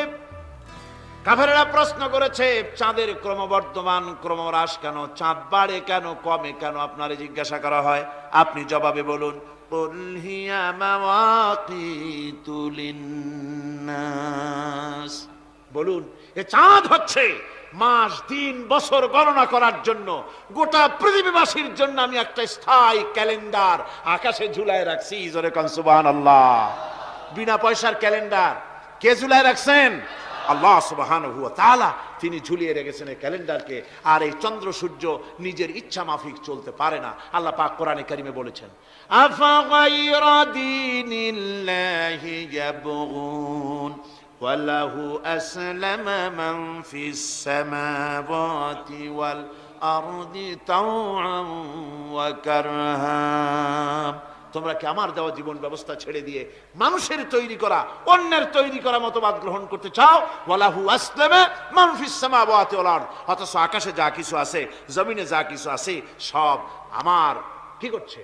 আমার হুকুম মেনে, আমার আনুগত্য করে তারা চলছে। আনুগত্যের সামনে মস্তক অবনত করে দিয়েছে। তাই তো আমরা দেখতে পাই তাল গাছে কোনোদিন বেল হয় না, হয়? চট্টগ্রামে হয় বোধহয়। তাল গাছে বেল হয়, নারকেল গাছে আম হয়, নিম গাছে লিচু হয়? হয় না। আল্লাহর সুন্নতের ভিতরে কোনো পরিবর্তন পাওয়া যাবে না। দেখুন বঙ্গোপসাগরের পানি মিষ্টি না নোনা? সবাই বলুন মিষ্টি না নোনা? বঙ্গোপসাগরের নোনা পানি জোয়ারের টানে এই বঙ্গোপসাগরের নোনা পানিগুলি পদ্মা, মেঘনা, যমুনার ভিতরে প্রবেশ করে মিষ্টি পানির ভিতরে। আবার ভাটির টানে পদ্মা, মেঘনা, যমুনার পানিগুলি, মিষ্টি পানিগুলি নোনা পানির মধ্যে গিয়া ঢোকে। মাঝখানে কোনো পার্টিশন নাই। নোনা পানি মিষ্টি পানির এলাকাকে নোনা বানাতে পারে না, আবার মিষ্টি পানিগুলি গিয়া নোনা পানিগুলিরে মিষ্টি বানাইতে পারে না। কার হুকুম পালন করে? কার হুকুম? النجم والشجر يسجدان والسماء رفعها ووضع الميزان, তারকা বৃক্ষরাজি সব সেজদায় রত। তারাই সেজদা দেয় কারে? কারে সেজদা দেয়? চাঁদ সেজদা করে কাকে? সূর্য করে কাকে? গাছপালা করে কারে? আল্লাহ পাককে সেজদা করে সবাই। সমস্ত সৃষ্টি জগতের কাজ হলো তিনটা। সৃষ্টি জগতের কাজ কয়টা? তিনটি কাজ। একটা কাজ হচ্ছে সৃষ্টি জগৎ মহান আল্লাহর উদ্দেশ্যে সিজদা করবে, তার হামদ করবে, তার তাসবিহ করবে। তিনটা কাজ, সিজদা করবে, হামদ করবে, তাসবিহ করবে। এই তিনটা কাজ হচ্ছে সৃষ্টি জগতের। গোটা পৃথিবীর সবকিছু আল্লাহ পাককে সিজদা করছে। কোরআনে কারিমে রব্বুল আলামিন বলেন وَلِلَّهِ يَسْجُدُ مَنْ فِي السَّمَاوَاتِ وَالْأَرْضِ طَوْعًا وَكَرْهًا وَظِلَالُهُمْ بِالْغُدُوِّ وَالْآصَالِ। আল্লাহ পাক বলেন আকাশে যা কিছু আছে, জমিনে যা কিছু আছে সব কিছু আমার সেজদা করে, এমনকি গাছও আমার সেজদা করে। গাছগুলি সকাল বেলায়, গাছের ছায়া সকাল বেলায় আর বিকাল বেলায় নিজের ছায়া লম্বা করে দিয়ে আমার সামনে সেজদায় পতিত হয়ে যায়। গাছগুলি আমাকে সেজদা করে, তারকা সমূহ, চন্দ্র সূর্য সব আমাকে সেজদা করে। ওয়ালিল্লাহি ইয়াসজুদু মা ফিস সামাওয়াতি ওয়া মা ফিল আরদ মিন দাব্বাতিন ওয়াল মালাইকাতু ওয়া হুম লা ইস্তাকবিরুন। আকাশ এবং জমিনে যা কিছু আছে আমার সেজদা করে। আমার সেজদা থেকে কেউ অহংকার করে না, অহমিকতা করে না। আমার সেজদা থেকে কেউ ফিরে যায় না, সবাই আমাকে সেজদা করে। সুতরাং ও মানুষ, আমার দরবারে সেজদায় মাথা নত করে দাও। সবগুলি আমার সামনে সেজদা করতেছে।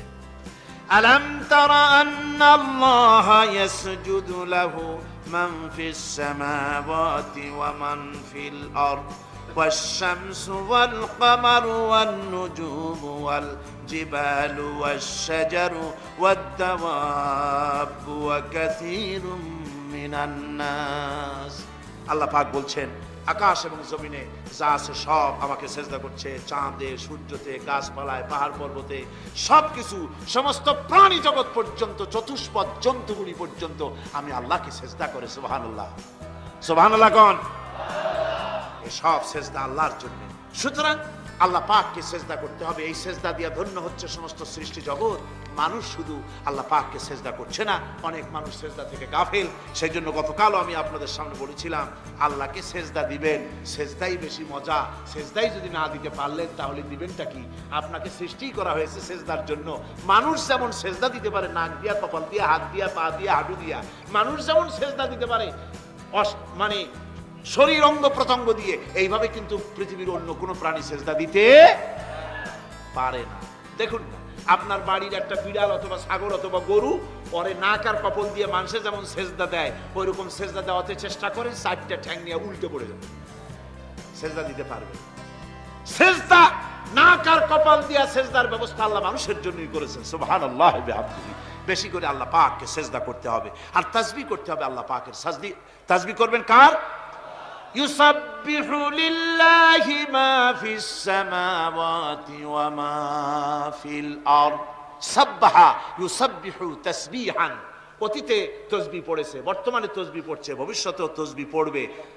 আল্লাহ যা আছে আকাশে, যা আছে জমিনে, তাসবিহ পড়বে কার?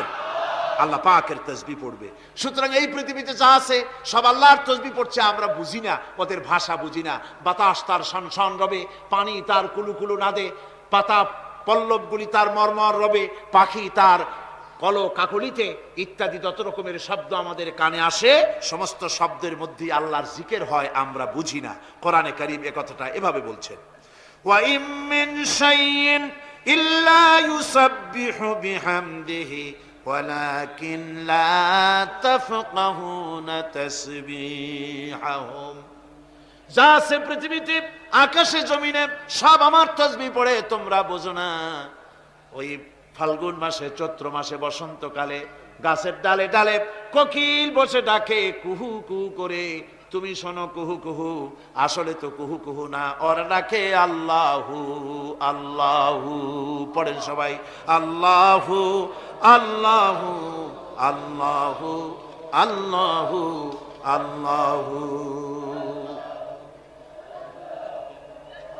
সব কিছু আল্লাহ পাকের জিকির করছে, আল্লাহর তাসবিহ করছে।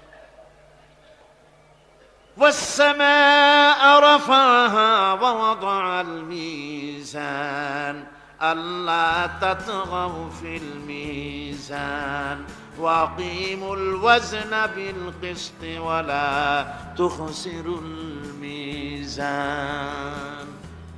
আকাশমণ্ডলকে তিনি সুউচ্চ করে রেখেছেন এবং মানদণ্ডকে তিনি প্রতিষ্ঠিত করেছেন। সুতরাং মানদণ্ডকে বিপর্যস্ত করো না, মানদণ্ডকে প্রতিষ্ঠিত করো। আর পাল্লার দাড়িকে খবরদার বাঁকা করে দিও না। এই যে মিজান শব্দ আল্লাহ তিনটি আয়াতে, তিন জায়গায় আল্লাহ মিজান শব্দ ব্যবহার করলেন। এই মিজান হচ্ছে মানদণ্ড। এই মানদণ্ড কি? সূরা আল হাদীদের মধ্যে আল্লাহ পাক এটা আরো সুন্দর করে এখানে বলেছেন, লাকাদ আরসালনা রুসুলানা বিল বাইয়িনাতি ওয়া আনজালনা মাআহুমুল কিতাবা ওয়াল মিজানা লিয়াকুমান নাসু বিল কিসত। আমি রাসূলদেরকে, অবশ্যই আমি আমার রাসূলদের পৃথিবীতে প্রেরণ করেছি, তাদের সাথে দিয়েছি বাইয়িনাত, তাদের সাথে দিয়েছি কিতাব, আর তাদের সাথে দিয়েছি আমি মিজান। সমস্ত নবীদেরকে তিনটা জিনিস দেওয়া হয়েছে, কোরআনে এখানে বলা হচ্ছে কয়টা জিনিস? তিনটা। একটা হচ্ছে কিতাব, একটা হচ্ছে বাইয়িনাত, আর একটা হচ্ছে মিজান। বাইয়িনাত হচ্ছে যে সমস্ত দলিলের মাধ্যমে বোঝা যায় যে উনি আল্লাহর পয়গম্বর, এগুলি হচ্ছে বাইয়িনাত। আর কিতাব হচ্ছে আল্লাহর পক্ষ থেকে যে ওহীর মাধ্যমে যে কিতাব আসছে সেই কিতাব। আর মিজান হচ্ছে ন্যায় বিচার, সুষ্ঠু বিচার। এই সুষ্ঠু বিচার যা দিয়ে হক এবং বাতিলকে বোঝা যায়, এই ন্যায় বিচার, সুষ্ঠু বিচার কোরআনের মাধ্যমে আল্লাহ পাক নবীদেরকে দান করেছেন। সুতরাং এই পৃথিবীতে যদি আমরা শান্তি চাই, স্বস্তি চাই, আমরা যদি নিরাপত্তা চাই, তাহলে মিজান, জাস্টিস কায়েম করতে পারে কেবলমাত্র কোরআন। এই কোরআনের আইন অনুযায়ী জীবন পরিচালিত করতে পারলে আমরা দুনিয়ায় শান্তি পাবো। এমনকি আল্লাহ পাক সমস্ত ন্যায় বিচার শিখাইছেন, পরের হক কিভাবে আদায় করবেন, দরিদ্রের হক কিভাবে আদায় করবেন, এমনকি ওজন করতে গিয়ে আপনি যেন কোনো ক্রেতাকে না ঠকান সে কথাও আল্লাহ বলেছেন। খবরদার দাড়ির পাল্লার দাড়িটাকে কখনো বাঁকা করো না, উল্টা পাল্টা করো না। একথা কোরআনে কারীমের মধ্যে আল্লাহ পাক পরিষ্কার করে আমাদের সামনে বলে দিলেন। আমার বন্ধুগণ, এরপরে সর্বশেষ আমি শেষ করে এনেছি আর মাত্র দুটি আয়াত আপনাদের সামনে বলে আমরা যাব আকর্ষণীয় মুনাজাতের দিকে ইনশাআল্লাহ। সবাই বলেন ইনশাআল্লাহ। আল্লাহ রাব্বুল আলামিন এবার বলেন, ওয়াল আরদা ওয়াদাহা লিল আনাম ফিহা ফাকিহাতু ওয়ান নাখলু যাতুল আকমাম। আল্লাহ পাক বলছেন পৃথিবীকে তিনি সমস্ত সৃষ্টির জন্য এই পৃথিবী বানিয়েছেন। আনাম শব্দের অর্থ হচ্ছে জীব, জানদার। যত জানদার আছে সমস্ত জানদারদের জন্য আল্লাহ পাক এই পৃথিবীকে বানিয়েছেন। অর্থাৎ যাদের প্রাণ আছে, প্রাণী সময়ের জন্য আল্লাহ যা সৃষ্টি করেছেন সেটা হলো এই পৃথিবী। এই পৃথিবী ছাড়া অন্য কোথাও কোন প্রাণী বসবাসের উপযোগী করে আল্লাহ তৈরি করেন নাই। এই পৃথিবীটা কি আল্লাহ পাক প্রাণীদেরকে বসবাসের উপযোগী করে তৈরি করেছেন। তারপরে বলছেন পৃথিবী তো তৈরি করলাম, এরপরে আমি তাদের সমস্ত খাবার দাবারের ব্যবস্থাও করেছি।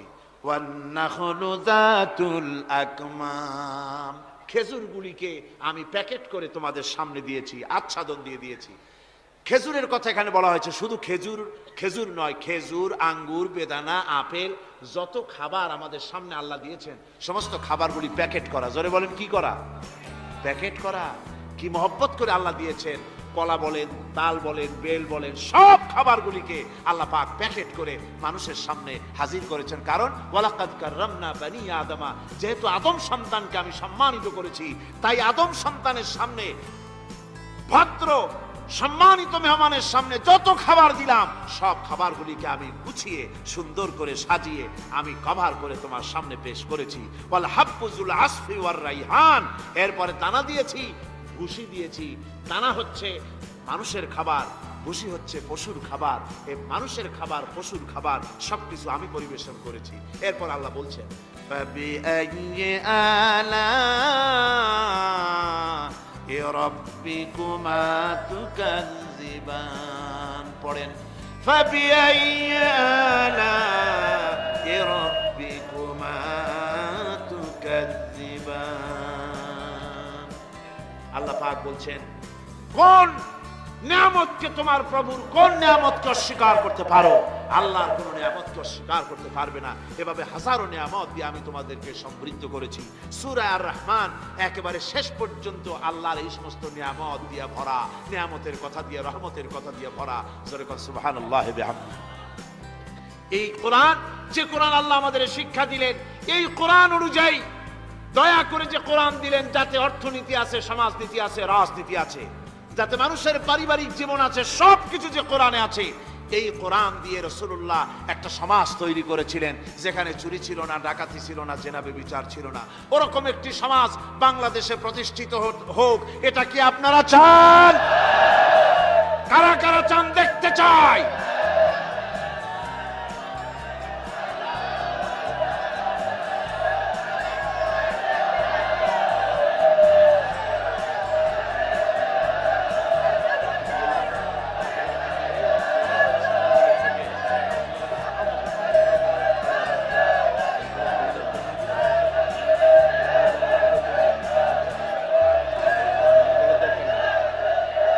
বসুন, এক মুহূর্তে বসে পড়ুন, এক মুহূর্তে বসে পড়ুন। আলহামদুলিল্লাহ, সবাই কোন আলহামদুলিল্লাহ।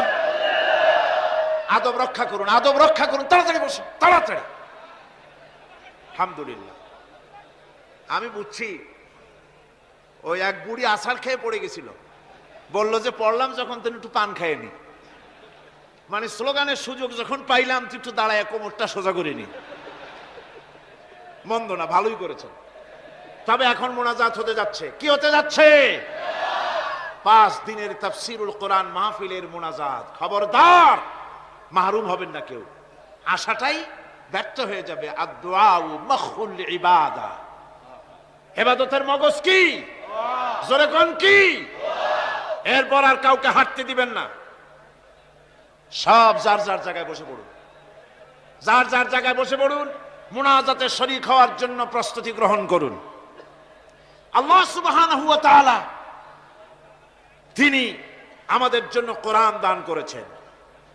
এই কোরআনই সমাজ গঠনের জন্য আমাদেরকে ঐক্যবদ্ধ হতে হবে। কোরআনের সমাজ গঠন করতে চান? রাসূল করিম সাল্লাল্লাহু আলাইহি সাল্লাম এই কোরআন দিয়ে সমাজ গঠন করেছিলেন।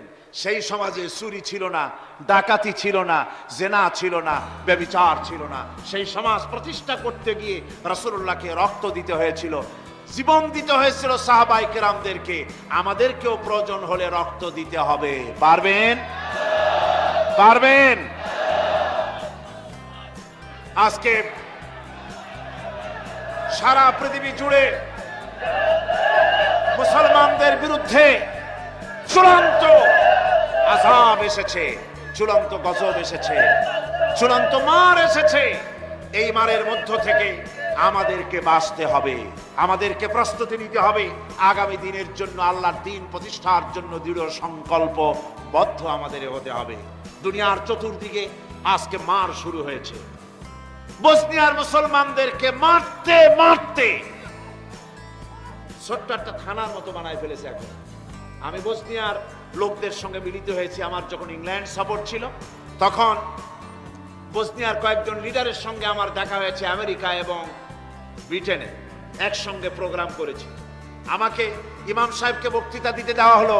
বসনিয়ার এক মসজিদের ইমাম, তিনি বক্তৃতা করতে গিয়ে বললেন, পৃথিবীর মুসলমানেরা রোজা রাখে বছরে 1 মাস, আর আমরা বসনিয়ার মুসলমানেরা রোজা রাখতেছি বিগত 16 মাস। কোনো খাবার পাই নাই, খাবার পাই নাই।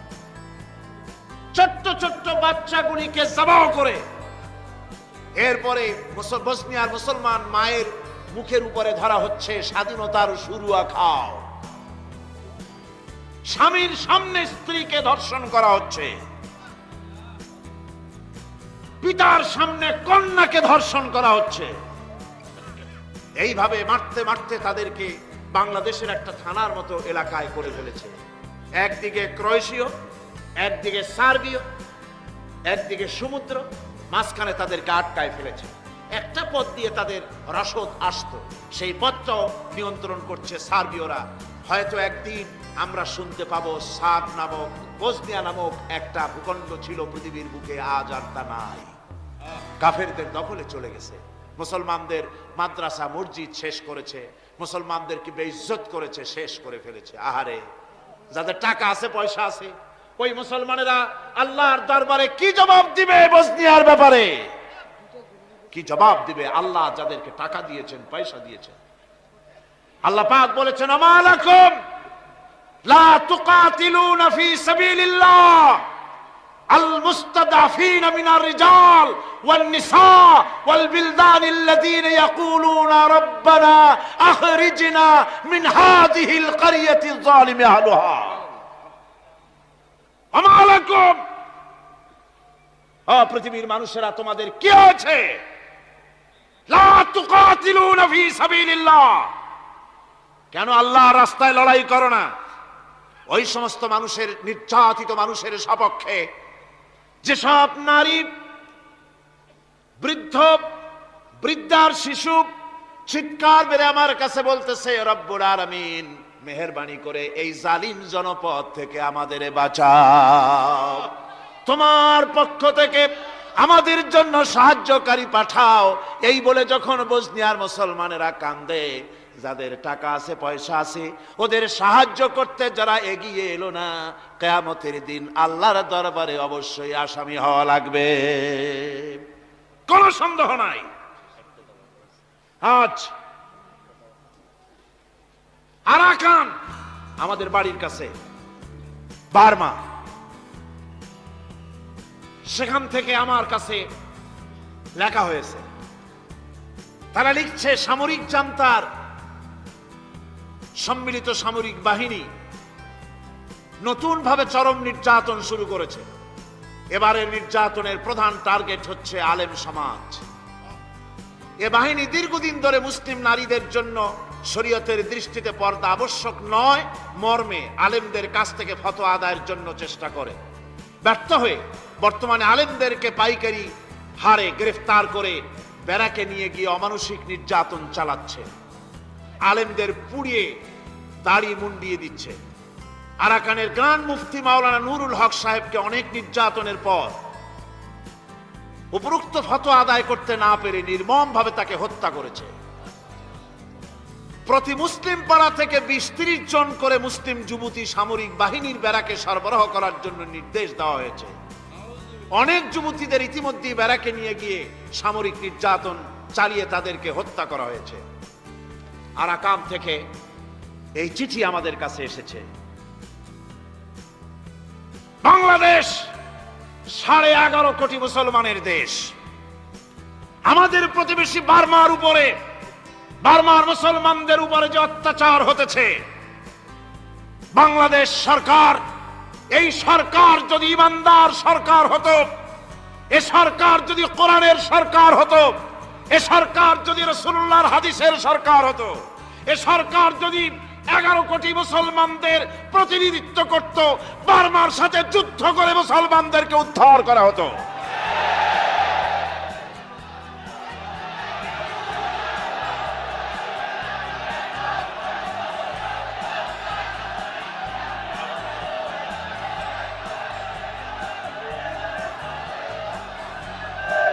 আমার মুসলমান ভাইয়েরা, আমাদেরকে প্রস্তুতি নিতে হবে। কাশ্মীরের উপরে ভারত যে অত্যাচার করতেছে, কাশ্মীরের ব্যাপারে আমরা আগের থেকে আমাদের মত ব্যক্ত করে এসেছি। আমরা কাশ্মীরি জনগণের সপক্ষে। কাশ্মীরি মুসলমানেরা বছরের পর বছর ধরে আত্মনিয়ন্ত্রণাধিকারের প্রশ্নে তারা এক পায়ে দাঁড়িয়ে আছে। তাদেরকে রেফারেন্ডাম দেওয়া হোক, কাশ্মীরিরাই তাদের ভাগ্য নিজেরাই নিয়ন্ত্রিত করুক, এটাই ছিল জাতিসংঘের কথা, এটাই ছিল বিশ্ব বিবেকের কথা। কিন্তু ভারতের জালিম সরকার, মুশরিক সরকার, কাফের সরকার ভারত কাশ্মীরের মুসলমানদেরকে নির্বিবাদে হত্যা করছে। আমি আশ্চর্য হয়ে যাই যখন দেখি বাংলাদেশের কোন কোন পত্রিকায় কাশ্মীরি জনগণকে লেখে বিচ্ছিন্নতাবাদী। এরা নির্লজ্জভাবে ভারতের পা চেটে নিজেদের জীবিকা নির্বাহ করে। আমি আজ আপনাদের খেদমতে আরজ করতে চাই, পৃথিবীর নির্যাতিত মুসলমানদের পাশে আমরা আমাদের জীবন নিয়ে পাহারা দেব। আমাদের আর কিছু না থাকতে পারে, আমাদের ঈমানের মজবুতি আছে। ঈমানের মজবুতি আছে না? আপনারা মনে রাখবেন, ভারত তার অপসংস্কৃতি আমাদের মধ্যে ঢুকাচ্ছে। বাংলাদেশের মধ্যে মঙ্গল প্রদীপ দিয়ে অনুষ্ঠান শুরু হয়ে গিয়েছে, মঙ্গল প্রদীপ দিয়ে অনুষ্ঠান শুরু করা হচ্ছে। তারপরে নববর্ষ উদযাপনের জন্য হিন্দুয়ানি কায়দায় উদযাপন করা হচ্ছে। সাব গেমস শুরু করা হলো, কোরআনে কারীম তেলাওয়াত করা হলো না। সেখানে বর এবং বধূ বানানো হয়েছে, তাতে টোপর পরাইয়া হিন্দুয়ানি কায়দায় করানো হয়েছে। বাংলাদেশের কলেজ ইউনিভার্সিটির সামনে মূর্তি বসানো হতেছে। সুতরাং অপসংস্কৃতি দিয়ে ভারত বাংলাদেশের উপরে তার আধিপত্য বিস্তার করতেছে। এ ব্যাপারে মুসলমানদের ঐক্য চাই। ভারতের আমাদের ব্যাপারে ভারতের যে ভূমিকা, সে ভূমিকা হচ্ছে ওরা আমাদেরকে মেরে ফেলতে চায়, ওরা আমাদেরকে পানিতে মারবে, ওরা আমাদেরকে ভাতে মারবে, ওরা আমাদেরকে শেষ করে দেবে, স্বাধীনতাকে বিপন্ন করে দেবে। এজন্য আজ এই বিশাল জনসমুদ্রের কাছে প্রশ্ন করি, যদি প্রয়োজন হয় আমাদের চির দুশ্মন ভারতের বিরুদ্ধে যদি লড়াইয়ের প্রয়োজন হয়, তোমরা সবাই প্রস্তুত থাকবে। আমি সমস্ত মুসলমানদেরকে বলতে চাই, আপনারা বেশি স্লোগান দিলে আমি তো কথা বলতে পারবো না। আমি বলতে চাই, আমাদের দেশ ভারতের ষড়যন্ত্রের শিকারে পরিণত হয়েছে। এই ষড়যন্ত্রের গভীরতা আমাদেরকে বুঝতে হবে। মুনাজাতের আগে এই জরুরি কথাগুলি আমি আমার এই বিশাল জনসমুদ্রের কাছে পৌঁছতে চাই। তার কারণ আমি তো আর নাও থাকতে পারি দুনিয়ায়। কোরআনে কারীমের কথা, হক কথা, জাতির কথা আপনাদের সামনে বলে যেতে চাই। আমাদের দেশে আজ কলেজ ইউনিভার্সিটি যত বন্ধ হচ্ছে সন্ত্রাসের কারণে, আপনারা বলেন পৃথিবীতে আমাদের প্রতিবেশী দেশ ভারতেও, সেখানেও কি এত কলেজ ইউনিভার্সিটি এত হারে এভাবে কি সন্ত্রাসের কারণে বন্ধ হয়? তাহলে বাংলাদেশে হচ্ছে কেন? তার কারণ হচ্ছে আজ যেমন বাংলাদেশ ভারতের উপরে নির্ভর করে মুরগির ডিম, কসমের ডিম পর্যন্ত বাংলা ভারত থেকে আমদানি করতেছে, অনুরূপ ভাবে কলেজ ইউনিভার্সিটিতে সেশন জট লাগায়া, পরীক্ষা বন্ধ করে দিয়ে, মারামারি লাগায়া, সন্ত্রাসের কারণে কলেজ বিশ্ববিদ্যালয় বন্ধ করে দিয়ে, দীর্ঘ সূত্রিতা দেখাইয়া তারপরে এখানে অভাব দেখানো হবে, এখানে ডাক্তার তৈরি হবে না, ইঞ্জিনিয়ার তৈরি হবে না, এখানে আইনজীবী তৈরি হবে না, এখানে সিভিল অ্যাডমিনিস্ট্রেশন চালাতে পারে এমন যোগ্য লোক তৈরি হবে না, পরীক্ষা দিতে পারবে না বলে। ফলে ডাক্তার, ইঞ্জিনিয়ার, আইনজীবী, বুদ্ধিজীবী, সাহিত্যিক, কবি ভারতের কাছ থেকে ডিমের মতো, মুরগির মতো, গরুর মতো, ডালের মতো ভারত থেকে আমদানি করতে হবে। এটা হচ্ছে এই ষড়যন্ত্র। আমাদের দেশে কলেজ ভার্সিটিতে মারামারি হয়, ছাত্ররা নিজেরা মারামারি করে, মারামারি করেই রাস্তায় এসে গাড়ি ভাঙা আরম্ভ করে। গাড়ি কি তোমার শ্বশুরের গাড়ি? এই যে বাসগুলো ভাঙো, গাড়িগুলি ভাঙো, কার গাড়ি ভাঙো? আমি সমস্ত যুবকদের বলতে চাই, আমার যুবকেরা, খবরদার গাড়ি ভেঙো না। কার গাড়িতে আগুন দাও, কার গাড়ি ভাঙো? কয়েক লক্ষ টাকা দাম এক একটা গাড়ি। এই গাড়ি ভাঙাও ভারতের একটি ষড়যন্ত্র। যত গাড়ি ভাঙা যাবে ততই বাংলাদেশকে বিপর্যস্ত করা যাবে, আর তার পার্টসগুলি ইন্ডিয়া থেকে আনতে হবে। আজ কথায় কথায় হরতাল ডাকা হচ্ছে।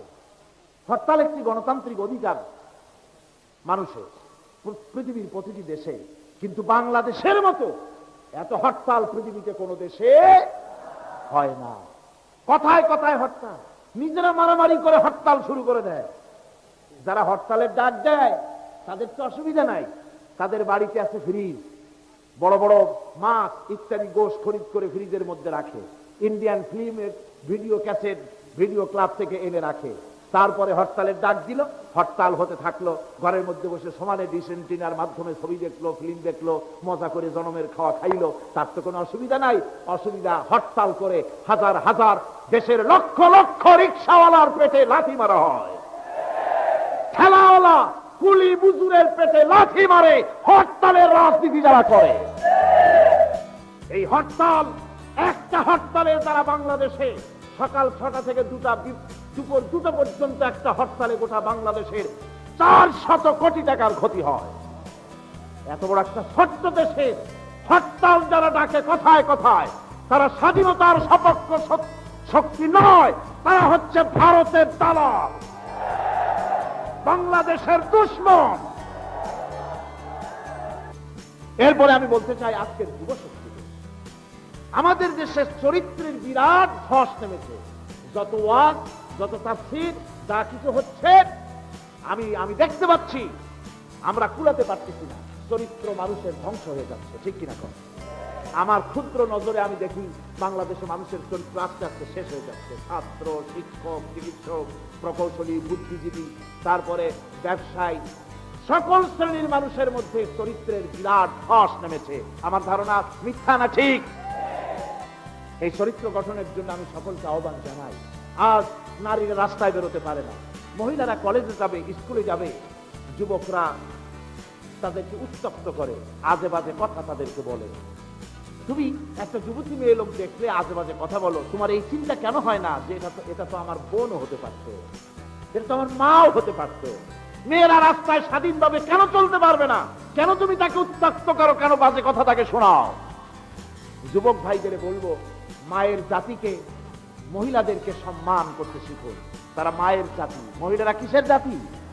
জোরে বলেন, কিসের জাতি? মায়ের জাতি। সুতরাং মায়ের জাতিকে সম্মান করতে শিখুন, তাদের অধিকার আদায় করুন। সর্বত্র মহিলাদের অধিকার আদায় করতে শিখুন এবং নিজেদের চরিত্র গঠন করুন। দেশকে ভালোবাসুন। সোনার বাংলা, আমি তোমায় ভালোবাসি, এটা বললেই ভালোবাসা হয় না, ভালোবাসার প্রমাণ দিতে হয়। সোনার বাংলা, আমি তোমায় ভালোবাসি, আর ইন্ডিয়ান শাড়ি না হলে জীবন বাঁচে না, ইন্ডিয়ান চাদর না হলে শীত মানে না। এটা কম দেশি ভালোবাসা। দেশকে ভালোবাসতে হবে। কল কারখানায় যারা কাজ করেন, উৎপাদন বাড়ান, ইবাদত হবে। কাজে ফাঁকি দিবেন, বেতন হালাল হবে না। কথা মনে থাকবে আপনাদের? আমি গত 1 মাস আগে কুয়েত সফরে ছিলাম, ওয়াজ করতেছিলাম। প্রায় 1000 লোক আমার সামনে বসা কুয়েতে।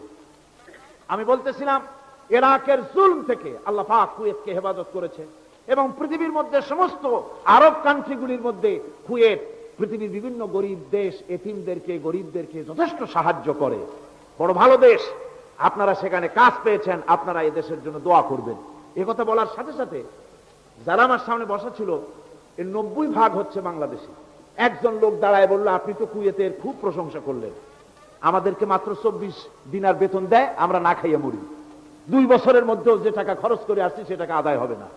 আমি বললাম, আপনি বসুন, আপনি যে কথা বললেন কুয়েত আপনাকে 24 দিনার বেতন দেয়, এর জন্য কুয়েত গভর্নমেন্ট দায়ী না। এর জন্য দায়ী যদি কেউ হয় তো আমার দেশের জনশক্তি মন্ত্রণালয় দায়ী। কেন কুয়েত গভর্নমেন্টের সঙ্গে বার্গেনিং করা হলো না? 100 দিনারের নিচে আমার লেবার যাবে না। দরাদরি করতে করতে 50 এসে ঠেকতো, তবু তো বাঁচত। এ হলো 1 নম্বর কথা। 2 নম্বরের কথা হলো, আমি আপনাকে দায়ী করি যিনি প্রশ্ন করলেন, আপনারা দেশে বসে বিএ পাস করিয়া রিকশার হ্যান্ডেলে হাত দিতে পারেন না, লেখাপড়ার জাজ যায়, লাঙ্গলে হাত লাগাতে পারেন না, ইজ্জত যায় 14 গোষ্ঠী, বেবি ট্যাক্সির গায়ে হাত দিতে পারেন না, শ্বশুরের ইজ্জত চলে যাবে। বিএ পাস করেছেন, অহংকারের ঠেলায় সাইকেলে, রিকশায়, লাঙ্গলের গায়ে হাত দেওয়া যায় না, কিন্তু কুয়েতে এসে রাস্তা সাফ করতেছেন, তাতে আপনাদের ইজ্জত যায় না। আমার দেশের বহু যুবক টাকা পয়সা, বাড়ি ঘর বিক্রি করে 70,000 টাকা খরচ করে সৌদি আরব, কুয়েত, কাতার, বাহরাইন চলে যাচ্ছে। 2 বছর লাগে টাকা আদায় করতে। বাংলাদেশে যদি ওর ঠিকই কাজ করত, নিজের উপকার হতো, দেশের উপকার হতো। অত গরম, অত ঠান্ডা পৃথিবীতে কোথাও নাই। বিভিন্ন দেশে যত ঠান্ডা আর গরম, আমার দেশ সবচাইতে বেশি আল্লাহর নিয়ামত। জোরে কোন আলহামদুলিল্লাহ, জোরে কোন আলহামদুলিল্লাহ। যে টাকা খরচ করে বিদেশে গেছিলেন, ওই টাকা দিয়ে পানের দোকান দিয়া বদ্দার হাটে বসতেন, গোস্ত বেচার কাছে চীনাবাদাম বিক্রি করতেন, আপনার ফ্যামিলি বাঁচাইতে পারতেন, এত কষ্ট করা লাগতো না। সুতরাং দেশকে ভালোবাসুন। আমার দেশের যুবকদের ধারণা লাঙ্গলে হাত দিলে বেইজ্জত হবে, এটা সবচাইতে হীনমন্যতা। জার্মান থেকে একজন কৃষিবিদ আসছিলেন বাংলাদেশ দেখতে, সেই ব্রিটিশ পিরিয়ডে। শুনছিলেন তিনি সোনার বাংলা, সুজলা সুফলা শস্য শ্যামলা সোনার বাংলাদেশ। তো কেমন সোনা দেখে আসি। দেখে গিয়ে তিনি গভর্নমেন্টকে রিপোর্ট করলেন, জার্মানে গিয়ে পৃথিবীতে সব জায়গায় চাষ হয় 2টা গরু দিয়ে, বঙ্গদেশে দেখে এলাম চাষ হয় 3টা গরু দিয়া। তার মানে পেছনের 2টাও গরু, সামনেরটাও। কারণ কি? তিনি মন্তব্য এই জন্য করলেন, বললেন এমন সোনার মাটি, এমন ফার্টাইল জমিন, এমন উর্বর জমিন, লাঙ্গল লাগে না, আঙ্গুল দিয়ে খুশিয়া কদুর বিচি লাগাই দিলে পরের দিন 2 পাতা, 3 দিন পর 3 লতা, 6 দিন পরে কদু, 5 দিন পরে চিংড়ি মাছ দিয়ে রান্না করে জন্মের খাওয়া তারা খায়। এত সুন্দর মাটি ফসল যেখানে হয় সেই দেশে চাষ করতে তারা জানে না, সায়েন্টিফিক পদ্ধতিতে চাষ করতে জানে না। আমার দেশের শিক্ষিত ছেলেরা যেদিন চাষ শিখবে তখন জমিন 50 গুণ ফসল দেবে, আরো বেশি। কাজ করুন, দেশকে ভালোবাসুন। চুরি করলে ক্ষতি, চুরি করলে লজ্জার কাজ। জুতা সেলাইতেও কোনো লজ্জা নাই, কোনো শরম নাই। মাস্তানি ছেড়ে দিন, অস্ত্রবাজি ছেড়ে দিন, মানুষকে হত্যা করা ছেড়ে দিন, মারামারি ছেড়ে দিন, অন্যের মিটিং মিছিল এবং তাদের জনসভা ভাঙ্গার এই কুরুচিপূর্ণ কাজ বাদ দিন। গণতন্ত্রের অর্থই হলো অন্যের কথা বলবে সে, প্রত্যেকেই তার কথা বলবে, কথা বলার অধিকার থাকতে হবে, তবে না গণতন্ত্রের চর্চা হবে। আমি আপনাদের খেদমতে এই সব কথাগুলি আপনাদের সামনে পেশ করলাম। আল্লাহ পাক এই কথাগুলি আমাদেরকে মেনে চলার তৌফিক দান করুন, সবাই বলুন আমিন। গণতন্ত্র আজ পৃথিবীর সর্বত্র শুরু হয়েছে, রাজতন্ত্র শেষ হতে চলেছে। কোন আলহামদুলিল্লাহ। সৌদি আরবের মতো দেশ, রাজতন্ত্রের দেশেও আজকের খবরের কাগজে পেলাম সৌদি আরবের বাদশাহ ফাহাদ তার 60 সদস্য বিশিষ্ট মজলিসে শুরা নিয়ে বসেছেন এবং নতুন দিগন্তের উন্মোচন করেছেন।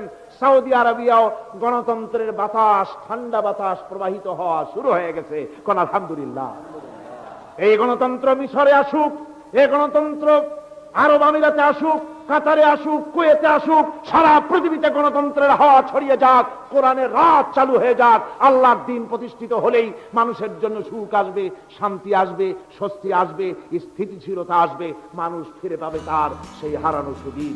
আল্লাহ যেন এই তৌফিক আমাদের সকলকেই দান করেন, সবাই বলেন আমিন। হ্যাঁ, দিবেন ঘোষণা। আর একটি কাজ হচ্ছে ঐক্যবদ্ধ হওয়া। কি হওয়া? ঐক্যবদ্ধ হতে হবে আমাদেরকে। ওলামা, মাশায়েখ, পীর বুজুর্গ যারা আছে সকলকেই ঐক্যবদ্ধ হতে হবে। কাদা ছড়াছড়ি বন্ধ করে দিতে হবে। কাদা ছড়াছড়ি করে কোনো লাভ নাই। কাদা ছড়াছড়ি বন্ধ করতে হবে। ঐক্যবদ্ধ হয়ে আলেম, ওলামা, বুজুর্গ সব যদি আমরা এক হয়ে যাই, আমরা দিন প্রতিষ্ঠা করতে পারবো। বাংলাদেশে ওই যে আপনি দেখেন কিছু লোক চিল্লায়, মনে করেন ওদের পত্রিকা আছে অনেক, দেওয়ালের লেখা আর পত্রিকার লেখা দেখে মনে করবেন না যে ওরা অনেক। পুকুরের মধ্যে বিরাট পুকুর, খুব লাফায় পানি, মনে করেছে যে অনেক মাছ বুঝি, পরে জাল ফেলে দেখে যে শুধুমাত্র 3টে পুঁটি মাছ। সারা শহরে ওদের পত্রিকা বেশি, দেওয়ালে তারা লেখে বেশি, তাই বলে মনে করবেন না যে ভারতপন্থী আর রুশপন্থীতে দেশ ভরে গেছে। না, তাওহীদি জনতার উত্তাল ঢেউ চলছে সারা বাংলাদেশে। যখন প্রয়োজন হবে, জিহাদের ডাক আসবে, জান দিতে হবে, মাল দিতে হবে, রক্ত দিতে হবে।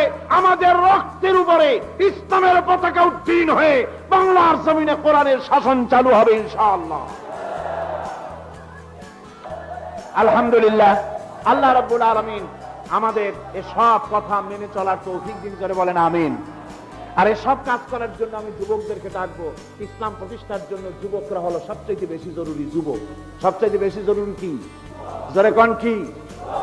তাকায় দেখেন তো, মাহফিলে মাথা উঁচু করে না, আপনি যেখানে বসে আছেন আপনার ডান দিকে তাকান, বাম দিকে তাকান, কাদেরে দেখেন? কোন? সারা মাহফিলে কাদেরে দেখেন? ও যুবকেরা, কিয়ামতে তোমরাই যাবা বেশি বেহেশতে, তোমরাই যাবে। সুবহানাল্লাহ। বেহেশতে কারা যাবে? যুবকরা যাবে, তোমরা বেহেশতে যাবে। আমি আমার কলেজের ছাত্র, ইউনিভার্সিটির ছাত্র, সমস্ত ছাত্র যুবকদেরকে বলতে চাই, যুবকেরা শুনে নাও, তোমাদের নেতারা ঢাকা থেকে যখন তোমাদের কাছে আসে, যে পার্টি তুমি করো না কেন, তোমাকে টাকা দেয়, অস্ত্র দেয়, নারী দেয়, মদ দেয়, পরের মিটিং ভাঙতে বলে, মিছিল ভাঙতে বলে। তুমি আমাকে বলো, নিজের কাছে নিজে প্রশ্ন করো, তোমার নেতা কি কোনোদিন তোমাকে বলেছে বাবা আল্লাহর দরবারে উঠতে হবে, কিয়ামতে জবাব দিতে হবে, খবরদার 5 ওয়াক্ত নামাজ ঠিক মতো পড়ো, সকালবেলায় কোরআন শরীফ পড়ো, মা বাবার খেদমত করো, আর সত্য কথা বলো, মারামারি কোনোদিন করো না, এমন কথা কোন নেতা তোমাকে কোনোদিন বলেছে নাকি? বলে নাই। তোমার নেতারা তোমাকে লাঠির মতো ব্যবহার করে। আমাদের কথা দেওয়ালে লেখো, আমাদের জন্য এই করো, সেই বেড়ায়। আমি যুবকদের বলি, যুবক ভাইরা ফিরে আসো ইসলামের দিকে। তোমাদের রক্তের উপর ইসলাম প্রতিষ্ঠিত হয়েছে, আবার ভবিষ্যতেও তোমাদের রক্ত দিয়েই, তোমাদের শক্তি দিয়েই দিন প্রতিষ্ঠিত হবে। শাহাদাতের মৌতের চাইতে আরামের মৌত আর পৃথিবীতে মোটেও নাই। সুবহানাল্লাহ ওয়া বিহামদিহি। আল্লাহর নবী বলেছেন, শাহাদাতের মওত কোন যন্ত্রণার মওত নয়। পিঁপড়ায় কাটলে পরে যতটুকুন যন্ত্রণা হয়, শাহাদাতের মওতে এর চাইতে বেশি কোনো যন্ত্রণা নয়। আল্লাহর দরবারে শাহাদাতের নজরানা যদি পেশ করা যায়, সেজন্য ইসলামের পথ হলো বড় পথ, আর কোনো পথ নাই। কোনো হিসাব হবে না, কোনো বিচার হবে না। কিয়ামতের ময়দানে আল্লাহ রাব্বুল আলামিন শহীদকে তার জান্নাত বিনা হিসাবে দিয়া দিবেন। শহীদ তো কিয়ামতে উঠবে রক্ত মাখা জামা নিয়ে। কবি বলছেন, বামা হাসরগার খুদা পুরসিদ বাগুয়াম দার জওয়াবেও শহীদে ইশক শহীদে খঞ্জরে ইশকাত গওয়াহিয়া কাফনদারম। কিয়ামতের দিন আল্লাহ রাব্বুল আলামিন শহীদকে দেখে বলবেন, তোমার গায়ে আঘাতগুলি কেন, এই ক্ষতের চিহ্ন কেন? বলবে, আল্লাহ তোমার দিন প্রতিষ্ঠার জন্য রক্ত দিয়েছি, জান দিয়েছি, মাল দিয়েছি, কাফেরের আমারে কোপায়েছে, গুলি মেরেছে, ওই চিহ্ন নিয়ে তোমার দরবারে হাজির হয়ে গেছি। আল্লাহ রাব্বুল আলামিন বলবেন, আমার বান্দা, তোমার কলিজার ভিতরে সন্তানের মায়া, স্ত্রীর মহব্বত কাজ করে নাই, দুনিয়ার কোনো মহব্বত কাজ করলো না। আমার মহব্বতে, আমার দ্বীনের মহব্বতে, আমার কোরআনের মহব্বতে তুমি তোমার জীবনটা দিয়ে দিয়েছো। আমি এই জন্য আজ তোমার কোনো হিসাব নেব না, বিনা হিসাবে আমার জান্নাতে চলে যাও। আমার যুবক ভাইরা, তোমরাও চাও শোষণ মুক্ত সমাজ, আমরাও চাই শোষণ মুক্ত সমাজ। সুতরাং তোমাদের মধ্যে আমাদের মধ্যে চাওয়ার মধ্যে কোনো পার্থক্য নাই, ঠিক কিনা? চাওয়ার মধ্যে কোনো পার্থক্য নেই, পদ্ধতির মধ্যে পার্থক্য। তোমরা চাও ধর্মনিরপেক্ষ মতবাদের মাধ্যমে, সমাজতন্ত্রের মাধ্যমে। আল্লাহর কসম, ওই সমস্ত মতবাদের মাধ্যমে শান্তি আসবে না। শান্তি আসবে শুধু কিসের মাধ্যমে? তাই যুবকদের বলতে চাই, হযরত আবু বকরের মতো, হযরত ওমরের মতো, খালিদ বিন ওলীদের মতো, সালাউদ্দিন আইয়ুবীর মতো, টিপু সুলতানের মতো, শহীদ তিতুমীরের মতো, ও যুবক মুসলমান, সব রকমের ষড়যন্ত্রের জালকে ছিন্ন করে বেরিয়ে আসো ইসলামের কোলে। আল্লাহর ইসলামকে, কোরআনকে বাংলার জমিনে প্রতিষ্ঠিত করার জন্য আজকের তাফসীরের মাহফিলে আগত যুবকেরা, তোমরা কি রক্ত দিতে রাজি আছো?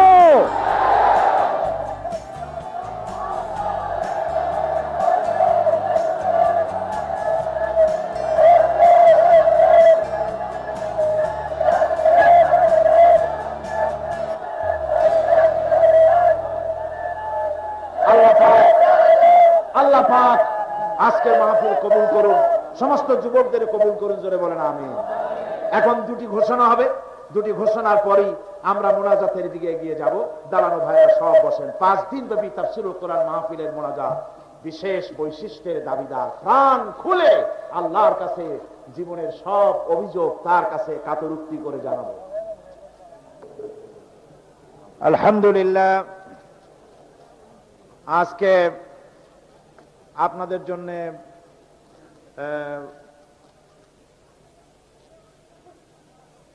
এক তো সুখবর যে কোরআনে কারীমের তাফসীর আমরা শুনতে পেরেছি। 2 নম্বরে আমরা মোনাজাতের দিকে এগিয়ে যাচ্ছি। 3 নম্বরে আলহামদুলিল্লাহ আজকে মোট 14 জন ইসলাম কবুল করতে যাচ্ছেন। এর আগে তৃতীয় দিন ইসলাম কবুল করেছিলেন 10 জন, 5 জন, এবং চতুর্থ দিন ইসলাম কবুল করেছেন একজন খ্রিস্টান মহিলা সহ 5 জন। এ গেল 10, আর আজকের 14। সর্বমোট এবারের তাফসীরুল কোরআন মাহফিলে 24 জন অমুসলিম ভাই কোরআনে কারীমের সুশীতল ছায়ায়, ইসলামের সুশীতল ছায়ায় আশ্রয় গ্রহণ করলেন। 24 জন অমুসলিম ভাই ইসলাম কবুল করলেন। আলহামদুলিল্লাহ, আলহামদুলিল্লাহ। এখন ওনাদেরকে ইসলাম কবুল করানো হচ্ছে। জানেন, আমার কাছে আসেন, সব সব আমার কাছে আসেন, হাত ধরে। না, কোনো কথা নয়, কোনো কথা নয়।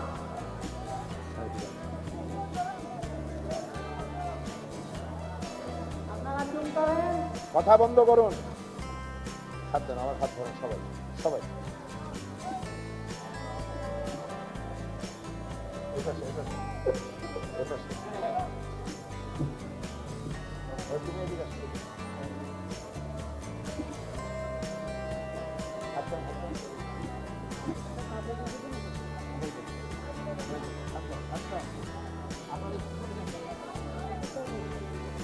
লা ইলাহা, এটা উচ্চ করেন, এটা উচ্চ করেন। লা ইলাহা ইল্লাল্লাহু মুহাম্মাদুর রাসূলুল্লাহ। আল্লাহ ছাড়া কোনো ইলাহ নাই, মাবুদ নাই, উপাস্য নাই।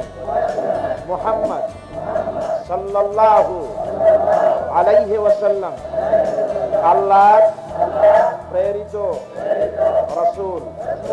আশহাদু আন লা ইলাহা ইল্লাল্লাহু ওয়াহদাহু লা শারীকা লাহু ওয়া আশহাদু আন্না মুহাম্মাদান আবদুহু ওয়া রাসূলুহু। আমি সাক্ষ্য দিচ্ছি আল্লাহ ছাড়া কোন ইলাহ নাই, মাবুদ নাই, উপাস্য নাই। তিনি এক, তিনি একক, নিরঙ্কুশ, তার কোনো অংশীদার নাই। আমি আরো সাক্ষ্য দিচ্ছি মুহাম্মদ সাল্লাল্লাহু আলাইহি ওয়াসাল্লাম আল্লাহর প্রেরিত বান্দা এবং রাসূল। সকলকে বলবো আসসালামু আলাইকুম। বলুন।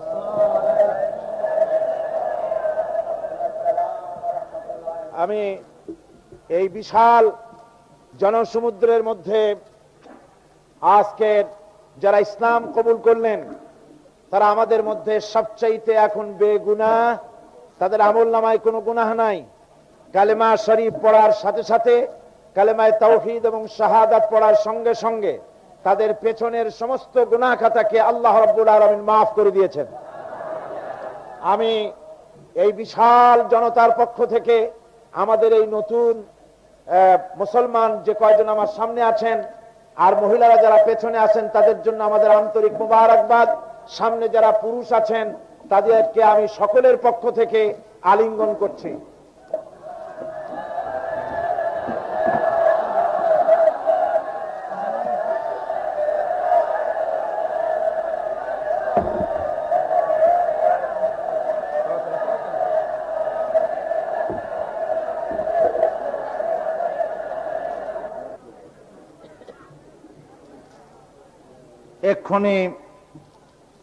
এক্ষুনি মোনাজাত হবে ইনশাআল্লাহ। মোনাজাতের জন্য সব ভাই রাস্তার পাশে, দোকানের সামনে, বিল্ডিং এর ছাদে, এমনি চলাচলের রাস্তায় যিনি যেখানে আছেন সেখানে বসুন। বসাই হচ্ছে মোনাজাতের আদব। সমস্ত মুসলমান কেবলামুখী হয়ে বসুন। কেবলামুখী হয়ে বসা আছেন, নামাজের কায়দা নিয়ে বসুন। নামাজের কায়দা নিয়ে বসুন। তাশাহুদ যেভাবে মানুষে পড়ে ওইভাবে করে সমস্ত মানুষ গোলামির অনুভূতি নিয়ে, বান্দার অনুভূতি নিয়ে, রাজাধিরাজ সম্রাটের সম্রাট আল্লাহ সুবহানাহু ওয়া তাআলা তার দরবারে মুনাজাতের জন্য প্রস্তুতি গ্রহণ করুন। কোন মুসলমান দাঁড়িয়ে থাকবেন না। সব মুসলমান দোকানপাটের বেচা কেনা সবকিছু বন্ধ করে দিন। সবকিছু বন্ধ করে দিন। যার যার জায়গায় বসে পড়ুন। ভলেন্টিয়াররাও তাদের দায়িত্ব শুধু মোনাজাতি। এখন সকলেই মোনাজাতে অংশগ্রহণ করবেন। মোনাজাতের আগে,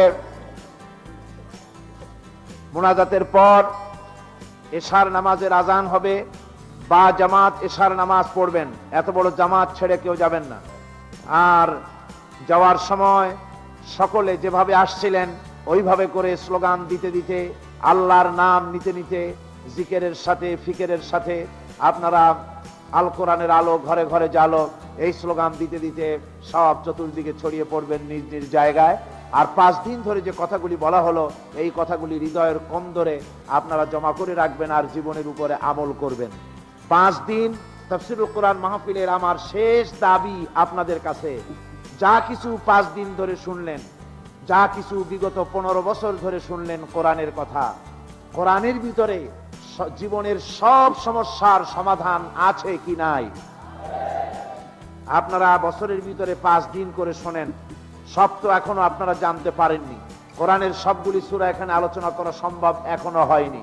মাত্র কয়েকটি সূরায় আলোচনা করা গেছে। আমি আপনাদেরকে অনুরোধ করব, আমার হৃদয়ের, আমার অন্তরের অন্তঃস্থল থেকে আপনাদের প্রতি আবেদন, কোরআন শরীফকে বোঝার জন্য সকলেই আজকে শপথ নিবেন যে আমার জীবনে 1 বছর লাগুক, 2 বছর লাগুক, 30 পারা কোরআন শরীফ অর্থ এবং ব্যাখ্যা সহকারে আগামীকাল থেকেই বোঝা শুরু করব। এজন্য আপনারা তাফসীর কিনবেন, কোরআনে কারীমের তাফসীর কিনবেন, কোরআন শরীফ বুঝে পড়বেন। যদি আধা ঘন্টাও হয়, 24 ঘন্টার ভেতরে 1টা ঘন্টা আল্লাহর জন্য দিতে রাজি আছেন? তো নিয়ত করুন, শপথ করুন, আগামীকাল থেকে যতদিন বাঁচবো 30 পারা কোরআন শরীফ অর্থ এবং ব্যাখ্যা সহকারে বুঝে পড়বো। কতজন রাজি আছেন হাত তুলে দেখান। আলহামদুলিল্লাহ, আলহামদুলিল্লাহ। হাত নামান, আল্লাহ এই হাতগুলি কবুল করুন। 5 ওয়াক্ত নামাজকে আদায় করবেন বা জামাত, নামাজ ছেড়ে দিবেন না, শিরক করবেন না, বিদআত করবেন না, সত্য কথা বলবেন, হারাম খাবেন না, সুদ ঘুষের কাছে যাবেন না, ঈমানকে মজবুত রাখবেন, কোরআন শিখবেন আর ইসলামী আন্দোলনে শরীক হবেন। প্রত্যেকটি মুসলমান ইসলামী আন্দোলনের কর্মী হয়ে যেতে হবে। আমি যে বলেছি যে চরিত্রের যে ধস নেমেছে বাংলাদেশে, এটা কি আপনারা আমার সাথে একমত? তাহলে আপনারা কি এই শপথ নিবেন যে আমরা এই শপথ নিব যে প্রত্যেকে একেবারে কম করে হলেও 10 জন মানুষের চরিত্র ভালো বানাবার দায়িত্ব নেব। প্রত্যেক ব্যক্তি 10 জন লোকের চরিত্র ভালো বানাবার দায়িত্ব কি আপনারা নিতে পারবেন? চরিত্র ভালো বানানো মানে চুরি থেকে ফেরাবেন, মাস্তানি থেকে ফেরাবেন, জেনা ব্যভিচার থেকে ফেরাবেন, মদ জুয়া থেকে ফেরাবেন, কাজে ফাঁকি দেওয়া থেকে ফেরাবেন, পর্দা বেপর্দা থেকে ফেরাবেন, গান বাজনা অশ্লীলতা থেকে ফেরাবেন। এরকম প্রত্যেকটি লোক দায়িত্ব দিবেন যে আমি 10 জন লোককে আমি আল্লাহর পথে আনবো, চরিত্রবান বানাবো। এই দায়িত্ব হচ্ছে সাধারণ মানুষের। ওলামায়ে কেরাম যারা আছেন তাদের দায়িত্ব হচ্ছে একেবারে কম করে হলেও 100 মানুষকে টার্গেট নিতে হবে। ওলামায়ে কেরামদেরকে 100 লোক, শিক্ষিত ব্যক্তিবর্গ যারা আছেন তাদেরকে ভাবে দায়িত্ব নিতে হবে। মহিলা মা বোনেরা যারা আসছেন, মা বোনদের কাছে আমার দাবি, আপনারা আপনাদের বোনেদেরকে, মেয়েদেরকে চরিত্রবান, চরিত্রবতী বানাবার জন্য আপনারা দায়িত্ব গ্রহণ করুন। আল্লাহ পাক যেন তৌফিক দান করেন। সবাই বলেন আমিন। কোরআনে কারীম বোঝার জন্য যত তাফসীর পৃথিবীতে এসেছে, প্রত্যেক তাফসীরই তার যুগে বড় বড় অবদান রেখেছে।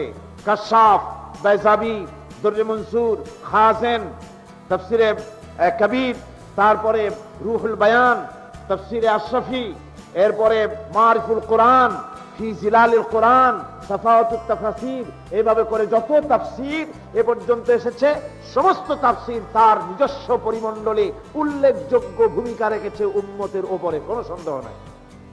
কিন্তু বর্তমান যুগে যে তাফসির খানা গোটা পৃথিবীতে সবচেয়ে বেশি আলোড়ন সৃষ্টি করেছে, কোরআনকে জীবন ব্যবস্থা হিসাবে বুঝবার জন্য আধুনিক মন মানসিকতার ভেতরে আলোড়ন সৃষ্টি করেছে এবং বিভিন্ন ভাষায় ছাপা হয়ে পৃথিবীর কোটি কোটি মানুষ তা তেলাওয়াত করছে, বুঝতেছে আর ইসলাম কবুল করতেছে অমুসলিমরা। সেই তাফসীর খানার নাম হচ্ছে তাফহিমুল কোরআন। তাফহিমুল কোরআনের এর মুফাসসির হচ্ছেন, তাফসীর যিনি করেছেন তিনি হচ্ছেন বিশ্ববিশ্রুত, বিশ্ববিখ্যাত, দুনিয়ার অন্যতম শ্রেষ্ঠ ইসলামী চিন্তাবিদ, মুজাদ্দিদ, আল্লামা আল উস্তাদ আস-সাইয়্যিদ আবুল আলা মাওদুদী রাহিমাহুল্লাহ, নাওয়ারাল্লাহু মারকাদাহু ওয়া জাআলাল জান্নাতা মাসওয়াহু। আল্লাহ পাক তাকে জান্নাতুল ফিরদাউস নসিব করুন। সবাই বলুন আমিন। আজকে ষড়যন্ত্র হচ্ছে পৃথিবীতে বিভিন্ন জায়গায়, ইহুদি শক্তি, খ্রিস্টান, কাদিয়ানি শক্তি, বিভিন্ন মুসলিম শক্তির ভেতরেও এ জাতীয় কথাবার্তা দিয়ে জনগণকে বিভ্রান্ত করার চেষ্টা করছে। মাওলানা মওদুদী সাহাবায়ে কিরামদের বিরুদ্ধে কথা বলেছেন, কোরআন শরীফের বিরুদ্ধে বলেছেন, নবীদের বিরুদ্ধে বলেছেন, আজে বাজে কথা বলে তারা মানুষকে বিভ্রান্ত করছেন। মাওলানা মওদুদীর বিরুদ্ধে যত অভিযোগ, সে অভিযোগগুলিকে খণ্ডন করে যে কিতাব আপনাদের সামনে গতকাল আমি বলেছি, কিতাবখানা হচ্ছে মাওলানা মওদুদী উলামায়ে দেওবন্দ কি নজর মে, লিখেছেন আল্লামা হযরত মাওলানা মোহাম্মদ ইলিয়াস, রাইসুল উলুম আল আকলিয়া ওয়াল আকায়েদুল ইসলামিয়া ওয়াত তাফসীর সাবিকান বিল জামিয়া আল ইসলামিয়া ফাতিয়া চিটাগং বাংলাদেশ।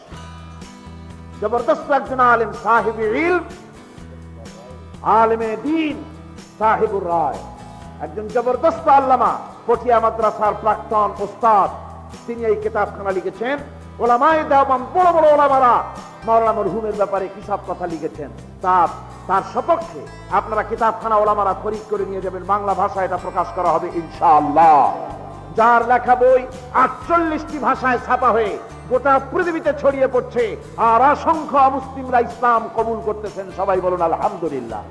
সুদ, মায়ের সাথে জেনা করার মতো গুনাহ, কিন্তু এই গুনাহ থেকে কেমনে বাঁচবো পরিকল্পনা এই পৃথিবীর বুকে 20 শতাব্দীতে এই পরিকল্পনা দিয়েছেন আল্লামা মওদুদী, যে পরিকল্পনার ভিত্তিতে গোটা পৃথিবীতে ইসলামী ব্যাংক ছড়িয়ে পড়েছে বিশ্বময়। আজকে বাংলাদেশে, সাউথ ইস্ট এশিয়ায়, দক্ষিণ পূর্ব এশিয়ার বাংলাদেশ, এই বাংলাদেশে ইসলামী ব্যাংকের আজকে 62টি শাখা ছড়িয়ে পড়েছে সব জেলায়, প্রত্যন্ত অঞ্চলে। এমনকি অমুসলিম দেশেও টোকিওতে ইসলামী ব্যাংক হয়েছে, সুইজারল্যান্ডে ইসলামী ব্যাংক হয়েছে, জার্মানিতে ইসলামী ব্যাংক হয়েছে, ইংল্যান্ডে ইসলামী ব্যাংক হয়েছে, আমেরিকার মতো দেশেও ইসলামী ব্যাংক চালু হয়েছে। তার পরিকল্পনাকারী ছিলেন মাওলানা সৈয়দ মওদুদী রাহিমাহুল্লাহ। আজকের যে ওয়াইসি, এর পরিকল্পনা মাওলানা মওদুদী রাহমাতুল্লাহ আলাইহির। আজকের যে জামিয়া ইসলামিয়া মদিনা আল মুনাওয়ারা, সবচাইতে বড় ইউনিভার্সিটি, এই বিশ্ববিদ্যালয়ের পরিকল্পনাকারী এবং শিক্ষা ব্যবস্থাপনা এর সিলেবাস তৈরি প্রণয়নকারী ছিলেন মাওলানা মওদুদী রাহমাতুল্লাহ আলাইহি। আজকে ইসলামী সেক্রেটারিয়েট সহ গোটা বিশ্বের ইসলামকে ঐক্যবদ্ধ করার জন্য ইসলামী শক্তিকে তার অবদানের কুল ছিল না। আল্লাহর মেহেরবানি, তাকে আল্লাহ পাক বড় মর্যাদা দিয়েছেন। কাবা শরীফের ইমামের কথা আমার হযরত মাওলানা শামসুদ্দিন সাহেব বললেন, এই কাবা শরীফের ইমাম সাহেব এসেছিলেন জানাজা পড়ার জন্য লাহোরে। ফ্লাইট ক্যান্সেল হওয়ার কারণে সময় মতো পৌঁছতে পারেন নাই, কিন্তু দাফন হয়ে যাওয়ার পর ওনার জানাজা পড়লেন মুফাক্কির ইসলাম আল্লামা ইউসুফ আল কারজাবি, যিনি কাতার ইসলামী ইউনিভার্সিটির শরিয়া ফ্যাকাল্টির ডিন, তিনি জানাজা পড়লেন।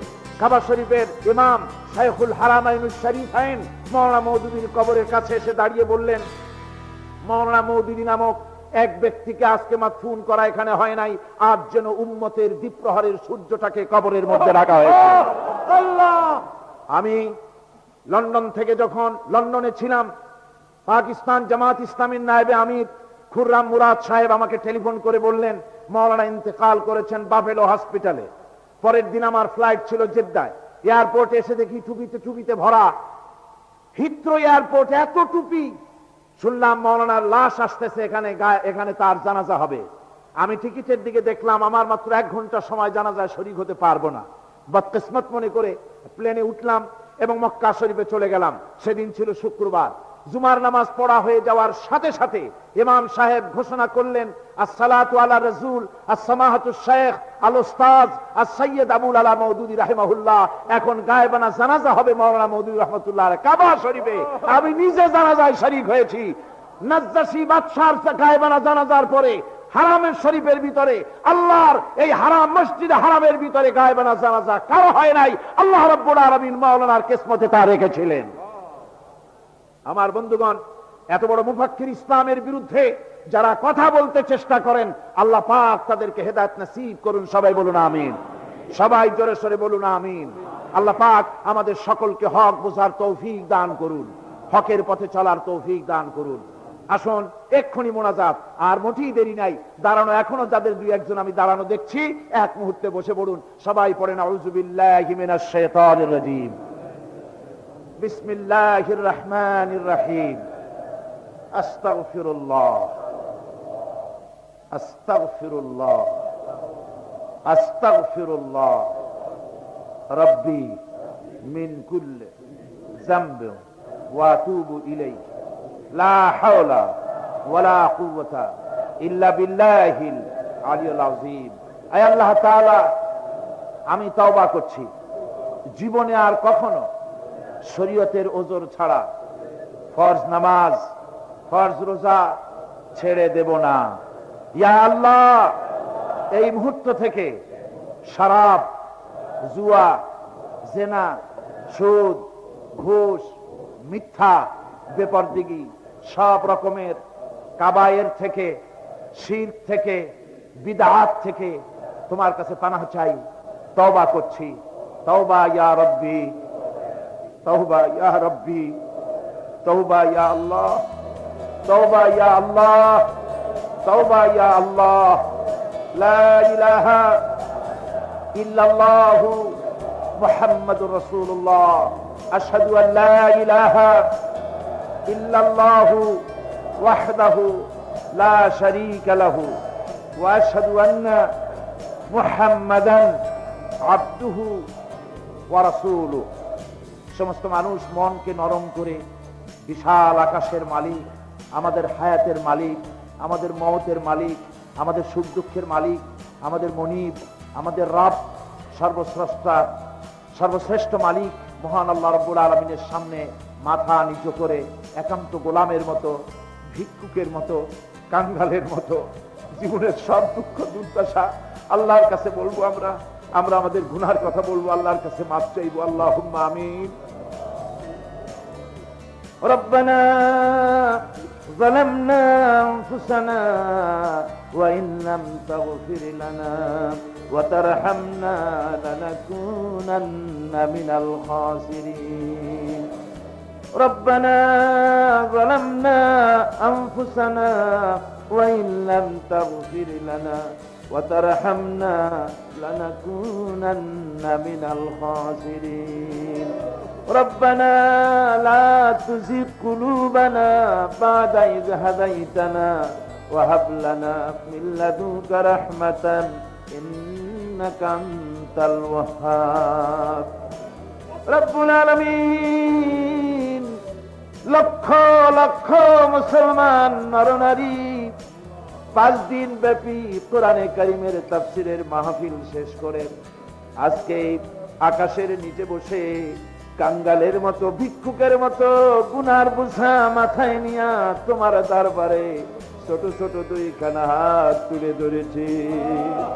রব্বুল আলামিন, আমাদের গুনার দিকে নজর করো না, আমাদের গুনার দিকে তাকায়ও না। আমরা এত গুনাহ করেছি, সেদিকে তাকালে হয়তো রহমত করতে ইচ্ছে করবে না। আয় আল্লাহ, আমাদের গুনার দিকে তাকায়ও না, আমাদের চোখের দিকে তাকাও, আর আমাদের মুখের কাকুতি মিনতির দিকে তাকায়া আমাদের জিন্দেগির গুনাহ আল্লাহ মাফ করে দাও। রব্বুল আলামিন, এই 5 দিন তাফসীর করতে গিয়ে যদি কোনো ভুল আমি করে থাকি, আয় আল্লাহ, আমি মানুষ, ইলম কালাম নাই, আমি যদি কোনো ভুল করে থাকি আল্লাহ তুমি দয়া করে আমাকে মাফ করে দাও। কোন ভুল কথা যদি বলে থাকি তোমার বান্দাদের স্মৃতি থেকে তা মিটাইয়া দাও।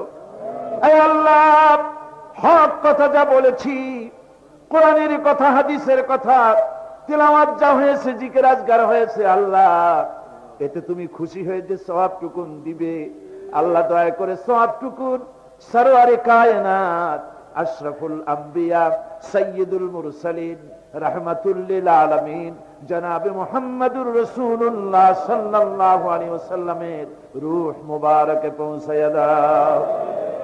রব্বুল আলামিন, तमाम পৃথিবীর মাটির নিচে যত মুমিন মুমিনাত শুয়ে আছে আল্লাহ তাদের আরওয়ার পরে সওয়াব পৌঁছায়া দাও। রব্বুল আলামিন, আমরা বড় গুনাহগার। এই মুহূর্তে মনে পড়ে গেল আমাদের আব্বাজানের কথা, আমাদের মার কথা মনে পড়ে গেল। আল্লাহ, আয় আল্লাহ, আমাদের আব্বাজান যারা কবরে চলে গেছে, আমাদের জন্য কত কষ্ট করেছেন আল্লাহ, বাপজানের কবরটাকে বেহেশত বানাইয়া দাও। রব্বুল আলামিন, আব্বার কথা কি বলা যায়? আমাদের মানুষ করার জন্য কত কষ্ট করেছেন, কত মিথ্যা মামলা করেছেন, কত বাড়ি ঘর করে গেছেন আমাদের জন্য। একটা পয়সা নিয়ে যান নাই, কিছু নিয়ে যায় নাই, খালি হাতে চলে গেছে। আল্লাহ, বাপজানের কবরটা বেহেশত বানাইয়া দাও। রব্বুল আলামিন, জনম দুঃখিনী মা, আমাদের মা যাদের বিদায় হয়ে গেছে আল্লাহ বেহেশতের বাগান বানাইয়া দাও কবরটারে। আল্লাহ, কবরগুলিকে জান্নাতুল ফেরদাউস বানাইয়া দাও। রব্বির হামহুমা কামা রব্বায়ানি সগীরা, রব্বির হামহুমা কামা রব্বায়ানি সগীরা। আয় আল্লাহ, মায়ের বুকের দুধগুলো চুষে চুষে খেয়েছি, মায়ের কষ্ট দিছি, মায়ের কোলে পেশাব পায়খানা করেছি। আয় আল্লাহ, মায়ের সাথে যত বেয়াদবি হয়েছে আল্লাহ আমাদের মাফ করে দাও আল্লাহ। মায়ের কবরটাকে জান্নাতুল ফেরদাউস বানায়া দাও। আমাদের দাদা দাদি, আমাদের পীর ওস্তাদ, আমাদের বন্ধু বান্ধব যারা মারা গেছে আল্লাহ সকলের রুহের পরে সওয়াব পৌঁছায়া দাও। রব্বুল আলামিন, তোমার কাছে আমরা বিনীতভাবে ফরিয়াদ করি, আমরা সবগুলি গুনাহগার, এই মাঠে আমরা সব গুনাহগার। আল্লাহ তোমার রহমতের কুদরতি নজর দিয়া তাকাও। এই মাহফিলের ভিতরে কত জিনাকার আছে, সুদখোর আছে, বেনামাজি আছে, হত্যাকারী আছে, কত রকমের পাপিষ্ঠ লোক এক জায়গায় এসে আল্লাহ কোরআন শরীফ সামনে নিয়ে বড় আশা করে হাত উঠাইছি। আল্লাহ কত মানুষ দূর দরাজ থেকে আসছে, কোরআনের মাহফিলে দোয়া কবুল হবে এই নিয়ত করে। আল্লাহ আমাদের গুনাহ মাফ করে দাও। আল্লাহ আমার মক্কা শরীফের ভাই গাউসানি সাহেব, তিনি বলেছেন এই মাঠটাকে তিনি বলেছেন আরাফাতের মতো হয়ে গেছে। আয় আল্লাহ, তোমার ঘরের প্রতিবেশী মেহমান মিয়া গাউসানি সাহেব আমাদের সাথে বসা, আল্লাহ তিনি তোমার ঘরের প্রতিবেশী। আল্লাহ তিনি আরাফাতের সাথে তুলনা করেছেন। আল্লাহ আমরা এখন তো সেখানে যেতে পারি নাই, বাংলাদেশের একটা মাঠে বসে হাত উঁচু করেছি। তোমার কুদরতি নজর দিয়া মেহেরবানি করে একটু আমাদের দিকে তাকাও। আল্লাহ আমাদের দিকে একটু তাকাও। সূরা আর রহমানের তাফসীর করলাম। তুমি তো রহমান, তুমি রহিম, তুমি জব্বার, তুমি সত্তার, তুমি মুহাইমিন, তুমি মুমিন, তুমি মুতাকাব্বির, তুমি সত্তারুল উয়ুব। আল্লাহ আমাদের দিকে তাকাও, আমাদের দিকে তাকাও। আয় আল্লাহ, এইভাবে করে মায়ের কাছে দাঁড়ায়া যদি মা মা বলে যদি কান্তা, এমন নিষ্ঠুর মা নাই যে কোলে না নিয়ে পারে। আল্লাহ মায়ের চাইতে লক্ষ গুণে মায়া তোমার বেশি, আমাদেরকে রহমতের কোলে টেনে না। আয় আল্লাহ, যত মানুষ মাহফিলে হাত উঁচু করছে, যত গুনাহ আছে আজকের মাঠ থেকে কেউ যেন গুনাহ নিয়ে বাড়ি না যায়। আল্লাহ আমাদের জাতির গুনাহ মাফ করো, গুনাহ মাফ করো, মানুষ হত্যা করার গুনাহ মাফ করো, জেনা করার গুনাহ মাফ করো, যত গুনাহ করেছি মাফ করে দাও আল্লাহ। আয় আল্লাহ আমাদের মাফ করে দাও আল্লাহ। ভিক্ষুকরা মাপ চায়। রব্বুল আলামিন, কোন বোবা যদি বাদশার দরবারে দাঁড়াইয়া গোঙাতে থাকে, তার মুখের যদি ভাষা না থাকে, বাদশার বুঝতে কষ্ট হয় না গোঙা কি জন্য চায়। আয় আল্লাহ তুমি সব ভাষা জানো, আমাদের গোঙানি আমাদের কান্নার আওয়াজ শুনে আল্লাহ আমাদেরকে মাফ করে দাও। রব্বুল আলামিন, এই মুহূর্তে দোয়া করি আমরা বসনিয়ার মুসলমানের জন্য। আল্লাহ বসনিয়ার মুসলমানদের ওরা মেরে শেষ করে দিল। আল্লাহ আল্লাহ তুমি দয়া করে তোমার রহমত, তোমার রহমান নামের ওসিলায় বসনিয়া বাঁচায়া দাও। সার্ব এবং ক্রোশীয়দেরকে তুমি খতম করে দাও। আলজেরিয়ার মুসলমান, ফিলিপিনের মুসলমান, প্যালেস্টাইনের মুসলমানদেরকে আল্লাহ হেফাজত করো। মিশরের ইসলামী আন্দোলনের লোকদেরকে আল্লাহ মারা হচ্ছে, তাদের তুমি হেফাজত করো। আল্লাহ কাশ্মীরের মুসলমানদেরকে ভারতের কাফের বেঈমানেরা মারতেছে, কাশ্মীরের মুসলমান বাঁচাইয়া দাও। আয় আল্লাহ আরাকানের মুসলমানদেরকে তুমি হেফাজত করো, বার্মার মুসলমানদের হেফাজত করো। রব্বুল আলামিন, বাংলাদেশ আমাদের প্রিয় জন্মভূমি, আল্লাহ তুমি দয়া করে এই দেশে কোরআনের শাসন চালু করে দাও। বাংলাদেশে কোরআনের আইন চালু করে দাও আল্লাহ, কোরআন সুন্নাহর আইন তুমি চালু করে দাও আল্লাহ। রব্বুল আলামিন আমাদের দোয়া তুমি কবুল করো আল্লাহ, দোয়া কবুল করো আল্লাহ। আয় আল্লাহ বিদেশ থেকে যত মেহমান এসেছেন কোরআনের মাহফিলে, আল্লাহ বিদেশি মেহমান ভাইদেরকে তুমি রহম করো আল্লাহ, তাদের প্রতি তুমি রহম করো আল্লাহ। এই মাহফিলের মধ্যে অনেক ওলামা এসেছেন যাদেরকে ওয়াজ করতে দেওয়া, সময় দেওয়া দরকার ছিল। ওরকম আমার এক বড় ভাই মাওলানা সিদ্দিক আজাদ, আয় আল্লাহ, এই দেশের প্রবীণ আলেম, বড় ইসলামী চিন্তাবিদ আসছে, বৃদ্ধ হয়ে গেছে। আল্লাহ তুমি মাওলানা সিদ্দিক আজাদের হায়াত দারাজ করে দাও। আল্লাহ তার দ্বীনি খেদমত কবুল করে নাও। আয় আল্লাহ, যত আলেম ওলামা মঞ্চে আছেন সমস্ত ওলামাদের হায়াত দারাজ করে দাও, দ্বীনের খেদমত করার তৌফিক দাও রব্বুল আলামিন। আমার ভাই মাওলানা শামসুদ্দিন, এই শামসুদ্দিনকে যে গর্বে ধরেছেন এমন মা, তার পিতা, আয় আল্লাহ এমন আলিম যে জন্ম দিয়েছেন, কবরটাকে বেহেশত বানায় দাও। তার মায়ের প্রতি তুমি রহম করো, তার ভাইদের প্রতি রহম করো। আল্লাহ, শামসুদ্দিনের চক্ষু দুইটা আমরা তোমার কাছে ফিরত চাই।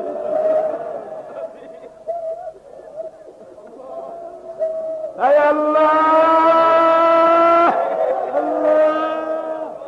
শামসুদ্দিনের চক্ষু ভিক্ষা চাই, শুধু তোমার দ্বীনের জন্য, তোমার কোরআনের জন্য। তুমি বলেছো ওয়াম্মা সাইলা ফালা তানহার। আল্লাহ, আমরা ভিক্ষুক আমাদের ফিরাই দিও না আল্লাহ। আল্লাহ, তুমি তার চোখ দুটো ফিরাই দাও। আল্লাহ, আল্লাহ, ইয়া আল্লাহ, ইয়া আল্লাহ, ইয়া আল্লাহ।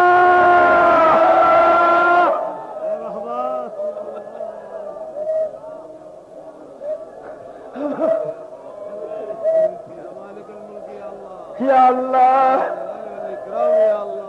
ইয়া আল্লাহ, আল্লাহ আমাদের কান্নার আওয়াজ তুমি শোনো আল্লাহ। কিছু নাই কান্দা ছাড়া আমাদের কাছে। আল্লাহ, এই মাহফিলে যত যুবক এসেছে, আমাদের দেশের যুবকদের চরিত্র শেষ হয়ে যাচ্ছে আল্লাহ। সব যুবকদের জন্য দোয়া করি আল্লাহ, যুবক ছেলেদের ইসলামী আন্দোলনের জন্য খালিদ বিন ওয়ালিদ বানায় দাও। এই মাহফিলে যত যুবক এসেছে আল্লাহ, সব যুবকদের ইসলামী আন্দোলনের কর্মী বানায় দাও। আয় আল্লাহ, বাংলাদেশের সেনাবাহিনী, বাংলাদেশের বিডিআর তোমার দরবারে মঞ্জুর করো, তাদের সিনায় হিম্মত দাও।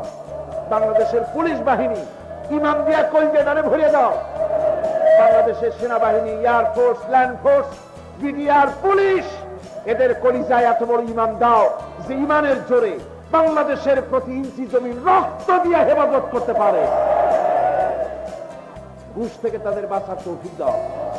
আল্লাহ, তোমার কোরআন শরীফের মাহফিল 5টা দিন পর্যন্ত স্বেচ্ছাসেবকরা যা কষ্ট করেছে আল্লাহ, তুমি দেখেছো। ওরা ট্রাফিক পুলিশের দায়িত্ব পালন করেছে, ওরা খায় নাই, রাত দিন কষ্ট করেছে। রৌদ্রে পুড়ে পুড়ে সুন্দর চেহারা অনেকের কালো হয়ে গেছে। আল্লাহ, স্বেচ্ছাসেবক গুলোকে জান্নাতুল ফেরদাউসে কিয়ামতে জায়গা দিও, জাহান্নামের আগুন হারাম করে দিও। আল্লাহ, ইয়া আল্লাহ, ইয়া আল্লাহ। আমার ভাইরা, হুজুর সাল্লাল্লাহু আলাইহি ওয়াসাল্লাম আরাফাতের ময়দানে দুহাত উঁচু করে দিয়ে আল্লাহর কাছে চাইছিলেন, যাতে তার বগল দেখা গিয়েছিল। হাদিস শরীফে এসেছে, আল্লাহর কাছে দুটো হাত উঁচু করে দিয়ে চান, ইয়া আল্লাহ। আল্লাহ, কান্দেন কান্দেন, আজকে কান্দবেন না, কবে কান্দবেন? আজই তো কান্নার দিন। কাঁদেন আল্লাহর কাছে, আল্লাহ ভিক্ষা চাই তোমার কাছে। আল্লাহ, আল্লাহ অনেকের রোগ ব্যাধি আছে, মাফ করে দাও আল্লাহ। আজকের এক মহিলা আমার সঙ্গে টেলিফোনে কাঁদলেন, 30 বছর পর্যন্ত রোগে ভুগতেছেন। রাহেল আক্তার লাকি তার নাম। 20 বছর পর্যন্ত ভুগতেছে রোগে, কাঁদতেছে, বলছে বিশ্বাস। সর্বশেষ যে ব্যক্তি জাহান্নাম থেকে মুক্তি লাভ করবে, তাকে আল্লাহ পাক বলবেন, ফেরেশতাদেরকে বলবেন, ও আমার ফেরেশতারা, আমার এই বান্দা